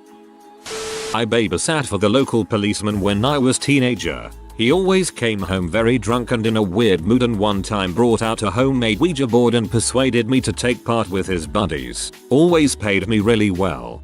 Local policemen, are there any more, or is it a very small town? If it's a very small town with only one policeman, who uses homemade Ouija boards, that seems like the perfect setup to a horror movie. A family member of mine was a babysitter in the 70s. A couple who lived nearby asked her to babysit their baby a few times. I didn't get the sense that she knew them well. Every time she'd go they said the baby was sleeping and not to disturb the baby by checking on it. The baby never cried. The parents would come home and relieve her. She never saw or heard a baby. At the time I don't think my family member thought much of it, but has told me this story several times because it keeps nagging at her. How could a baby be asleep for the entire time she was there? Every time. No noises. Nothing. Today, she thinks there must not have been a baby but has no idea why they'd hire her. I used to babysit when I was around 13-14ish. My neighbors and 3 kids, ages 4, 7, and 11. The house was really nice, always clean and tidy. One time they asked me to babysit for a couple hours. Okay, no big deal. They paid me $6 an hour. When I got there they made the kids shake my hand and say thank you for babysitting us. I thought it was weird but it was whatever. The parents left and the kids wanted those dinosaur chicken nuggets so I made them some. As they were eating the 7-year-old asked for a toy. She said it was in her parents' dresser. I didn't want to snoop around but if she wanted the toy, I get it for her. I went into the parents' room and found the dresser. I opened the first one and all I see are stacks of cash. Okay, weird but not my business. I went back out to ask the girl what dresser drawer it was in. She goes over and literally points at the second drawer and said, "Oh, don't open that one. It has bags of sugar in it." That's what I hear mommy say. I was like, oh, okay then. She grabs her toy from the 4th drawer and runs off. I did take a peek in the drawer and sure enough, under the socks were bags of C. I was shocked but I didn't say anything. I put everything back where it was and left the room. When the parents got back I took the cash and left. Never babysat there again. TLDR. Babysat some kids and found C in the parents' drawer. I babysit 3-5 times a week. You'd be surprised at how many sex toys I see. A lot of them are just out in the open.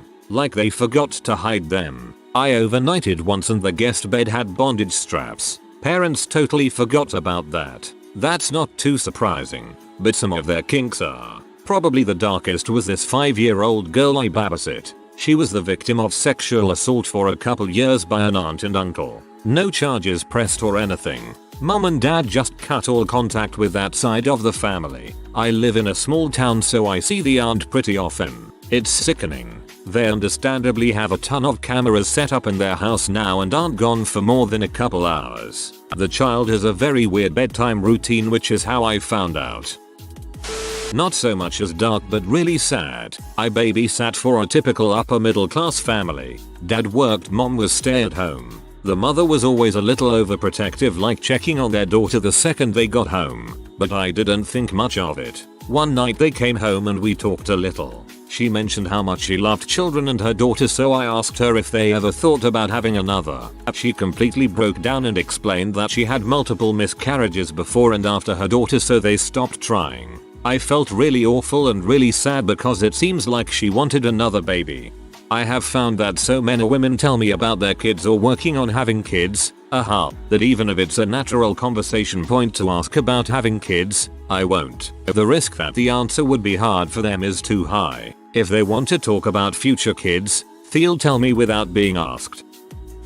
I was babysitting for my neighbors, and they were super nice people. 2 kids, very Pottery Barn people. They would always come home late, with no cash to pay me, but they'd come by my house literally the next day with the cash, so I never minded. But I was always a little confused as to how they spent all their cash at dinner and a movie and somehow didn't plan to pay the sitter, and how they managed to stay out till 3 AM just doing dinner and a movie. And they were pretty wealthy, so it wasn't like once before they left, when they were in the other room saying goodbye to the kids, I went to move the wife's purse and saw a really big roll of singles. I brushed it off, but then another time their daughter had an allergic reaction and I texted them or SOS. When I got a call back, I picked up and heard club music. It was a couple sittings after that, when I left through the back door and saw the husband in the garage, shaking glitter off their clothes, that I realized they were probably going to a strip club.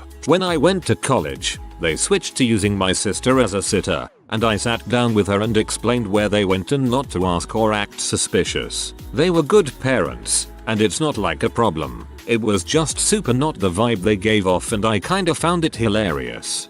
The internet has broken me. When you mentioned going to college, I expected the next line to be something about dancing for them at the club. I'm not sure if this counts, but this is my secret between myself and my nephew. My sister was 23/24 and she was going through her divorce. She and her 3-year-old son came to live with us. I was in high school at the time and devoted all of my after school time to him. He and I were close. We were so close I would be on the couch with him in my lap at 3 AM watching In the Night Garden for the billionth time. Still in my school uniform but now smelling of regurgitated milk and doing math homework with my left arm. Meanwhile my sister would be out partying and whatnot. One day, it was just my nephew and I. At the time he was I think around 4. I was in my school uniform, getting ready to leave for school. He was helping me get ready by putting his favorite toys in my bag. As I was heading out, I told him that I loved him like usual and he replied, "I love you too, mummy." I was stunned but I was already running late, so I brushed it off and went to school. After that, when we were alone, my nephew started calling me mummy. He was genuine. I asked him what about mummy and he tells me how she doesn't really love me. You love me, and nanny loves me. I tried to encourage him to call me auntie again and he did when others were around, but when we were alone, he looked at me with his sweet little eyes and called me mummy. He eventually says, "I wish you were my real mummy." Tantrums become more common for him. He throws them when his mum is around and begins to avoid her hugs. Her hugs were only there to pose for selfies and to show off what a good parent she is. He would start crying and screaming and get sent to his room for misbehaving. My mum, nanny, and my sister would go out and leave me in charge. I would then go to my nephew and give him a big ol' bear hug. I'm not the parent and he isn't my child, but our secret was mutual. I wished he were my child and he wished I was his mum. We had to keep our wishes secret because if my sister knew that I was ruining her image by taking all of the mother-son love, then heck would have broken loose. She was all about self-image to the point she became a compulsive liar, and she also has some other mental problems. His teachers noticed our bond when he entered primary school and his after-school babysitters knew about his other mum. My nephew is 10 now. I don't know if he remembers any of this, but the other day was my birthday and for the very first time, he tried to earn money through chores to buy me a gift himself. It was a Squirtle Amiibo. TLDR. My baby nephew and I developed a secret mother-son bond that only teachers and babysitters picked up on, and it had to be secret because his real mum is crazy. The world would be a lot better if we had more people like you around. I used a nanny for a family. At the interview they seemed totally normal. Even the first day wasn't too terrible. I quickly realized that both parents were abusive. Mom had severe anger issues and was medicated for some condition related to it. Dad was a borderline sexual predator who constantly talked about how gross looking his wife was and how if she didn't stop being a bee, he'd divorce her. Their kids were just as bad. One of them was also medicated for behavioral issues. I found out later that the reason they were hiring a nanny opposed to daycare was because their kids had been kicked out of the daycares in the area. Nope the frick out of that situation within a few months. When I was 13-14ish, I used to babysit 2 kids while their parents went to Amway functions. One night, for whatever reason, I looked behind the couch and saw a bunch of magazines. I collected them, thinking they'd been dropped behind there by accident by the kids I babysat. It was a huge stash of Penthouse and Playboy magazines and I had to quickly hide them before the kids saw them. I was curious, naturally, but I told the mom when she drove me home. I don't recall if she said anything or not, but I stopped babysitting her kids shortly after that because I moved away. Seemingly a happy family, but the child had a lot of odd behaviors. The most obvious one was she'd cry if you laughed in front of her. Her mom told me the 4-year-old child would assume you were laughing at her. One time I group babysat at a neighbor's house with this child, and when the father came to pick the child up, the neighbor's dog went ballistic and tried to bite him. Shortly after it came out that the dad was abusing the daughter. Always trust the dog. I nannied for a wealthy couple. She was a surgeon. He was an architect, and the husband had a study in the house that the wife joked about never being allowed in. Now, I'm a nosy sucker, and I was curious about why you wouldn't let someone in a study, since it looked like a fairly normal room. Big desk, walls covered in bookshelves, Books of architecture everywhere. So one day I just roamed around in there. I didn't really find anything, and I was kinda disappointed, but then I grabbed a book off one of the shelves. The thing had money pressed between its pages, about $500, if I had to guess. Picked up another book, found the same thing. I think I checked like 10 different books, and every single one had money hidden in it. Still not sure if the dude was just paranoid about banks or if he was intentionally hiding money from his wife. I was babysitting at my neighbor's house. They were a young couple, early 30s, with 2 kids aged 5 and 8. I was 16 at the time, and the first questions they asked me was if I had a boyfriend and if I was a virgin, because they didn't want me seeing boys while babysitting. I think part of the reason why they asked this is because they were pretty wild themselves and probably did crazy stuff when they were younger and babysitting. When they found out I smoked, they always left some cigarettes for me. They always told me that they'd be home around 12 or 1. But most of the times I would fall asleep and they would stumble home completely drunk around 3 in the night. They'd give me way too much money as an excuse, which I obviously didn't mind. After a while the dad started messaging me online, first just asking innocent questions, but after a while they became more sexual in nature. I told him I didn't feel comfortable with that, so he stopped. They broke up a while later and the mom started throwing wild parties at their home. I randomly walked by with a friend of mine once and she invited us in and gave us a beer. Me and my friend felt pretty cool. Here we were at a grown-up party, having beers, until the mom came up to us to offer us some tea. We were shocked and declined and left the party quickly after that. I told my parents a couple of years later about all this, after the mom and kids moved, and they were outraged. Apparently they always acted like they were very respectable. Can't believe you said no to free C though. I worked at a daycare center. To be clear, these parents did not seem very normal. Mom had fake inflated Kardashian size boobs and butt and was generally very conceited, like almost a stereotype of a person with a body that augmented. She stood out among the other parents who picked up their kids from the daycare after working 12-hour shifts scrubbing floors and doing other blue-collar labor. Large immigrant community. Dad was more down to earth, so it seemed.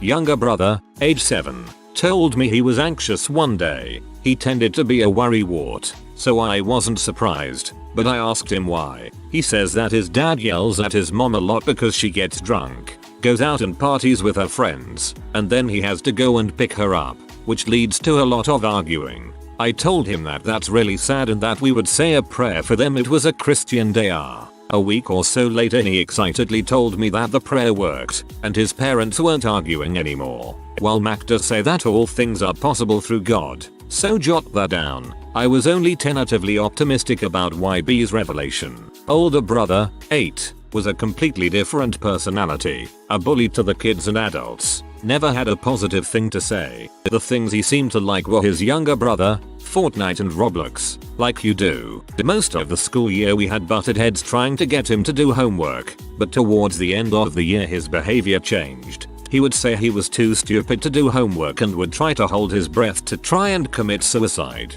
in his own words. This seems like a huge red flag, and he eventually broke down and said that his dad was abusive towards him and that his mom says she doesn't like being around him. While he was prone to lying, he was crying, something he never did, and his behavior was like nothing me and my co-workers had never seen. That was my first time calling CPS, and when the next school year started those kids didn't come back. Hopefully the kids are okay. I wasn't a babysitter per se, but my childhood best friend had a very odd family. They would all get naked and hang out around the house, which was adorned with fetishes and carved statues from Aruba and Jamaica. Work in an elementary school. A lot of horrifying, unexpected stuff tends to come up. I handle any behavioral calls, so tend to have a lot of contact with kids who are having trouble self-regulating in school. Sometimes these kids genuinely have a hard time, but often they can't regulate because they're in hyperdrive with what's going on at home. I had a mom tell me, in detail, the sex life between her and her ex. Another parent was arrested for drug trafficking and went to jail for 3 years a week after he'd attended parent-teacher conferences. Another parent got into a fight in the lobby and 911 had to be called. I looked after the neighbor's kid when I was young. They seemed normal enough when they moved in. Kids' parents were always away at work, but her grandmother lived with them and worked from home, so she was always there. The longer they lived there, the clearer it became that I was the only one looking after this kid. They weren't feeding her or paying any sort of attention to her, and grandma didn't work from home so much as play computer solitaire all day. Their dogs pee and crap all over the carpets and they just left it. They let the dogs wander outside unattended, and eventually one got hit by a bus. My mom took her to the vet and she recovered. They let her wander again, now mostly blind and crippled. Eventually she wandered off and didn't come back. They never looked for her. Eventually they moved. They tried to take the appliances with them, ripped the stove, cupboards, toilets, dishwasher, etc. out of the walls and tried to drag them out to their truck. Realtor caught them and there was a big fuss about it. These things were there when they moved in. It's been more than a decade and I still worry about that kid. I babysat for this one family only a couple of times when I was 16.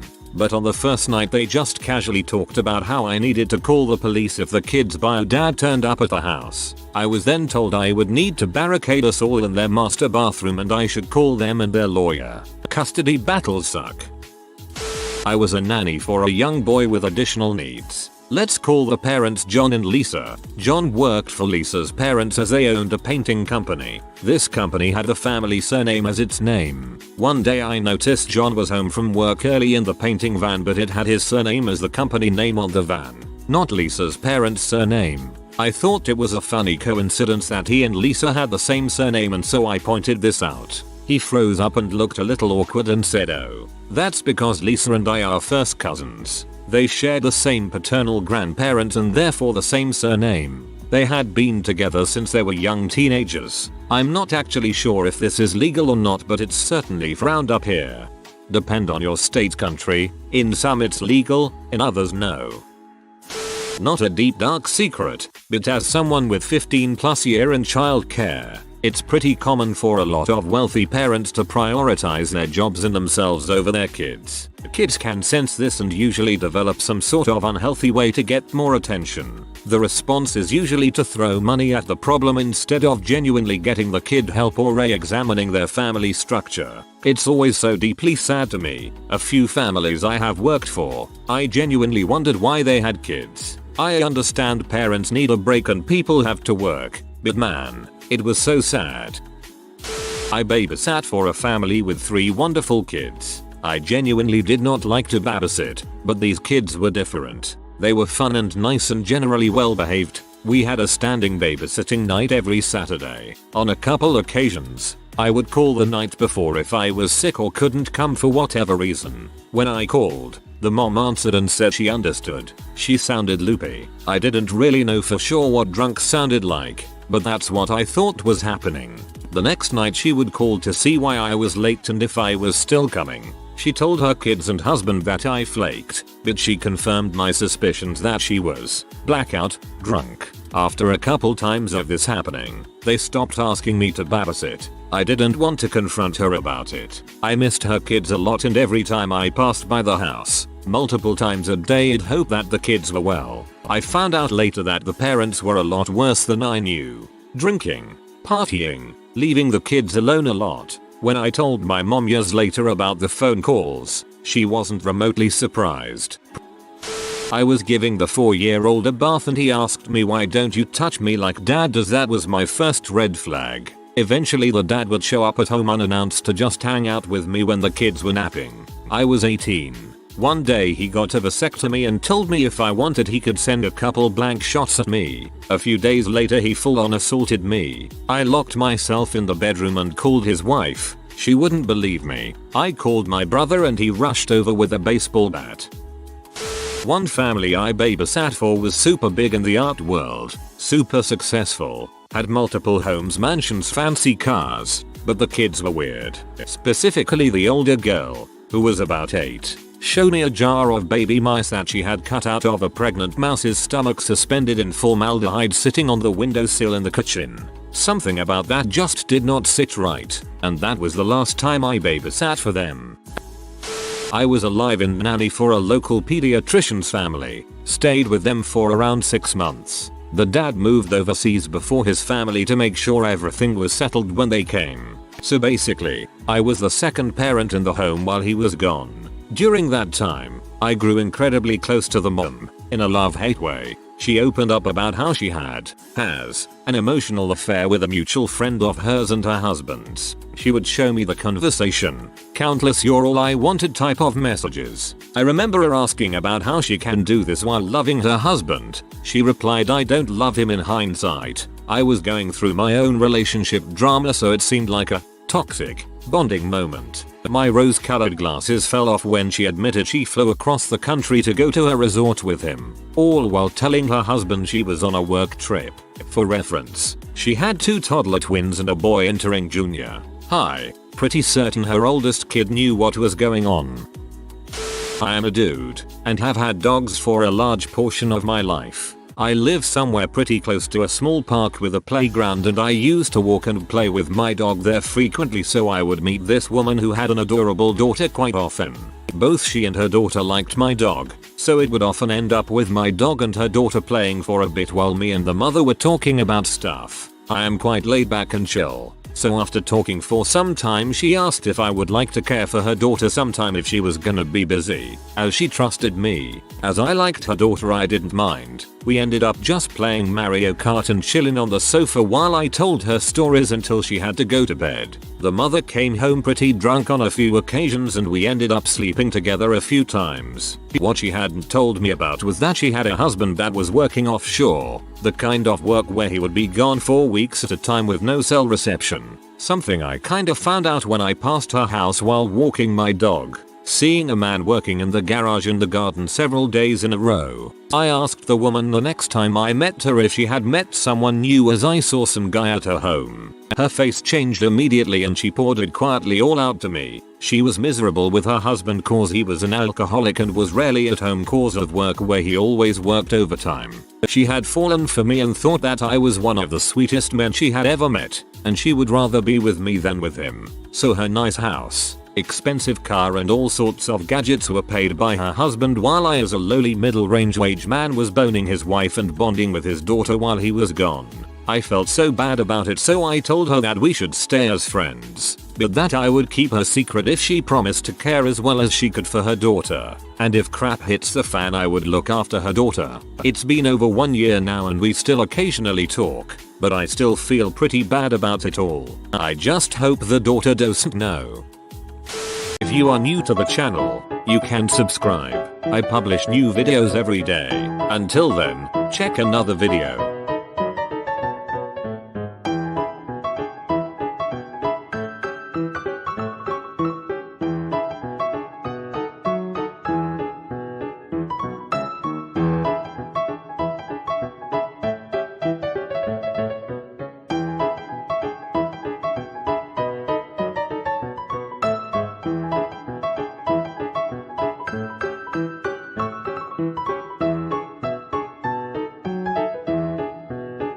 Bye for now.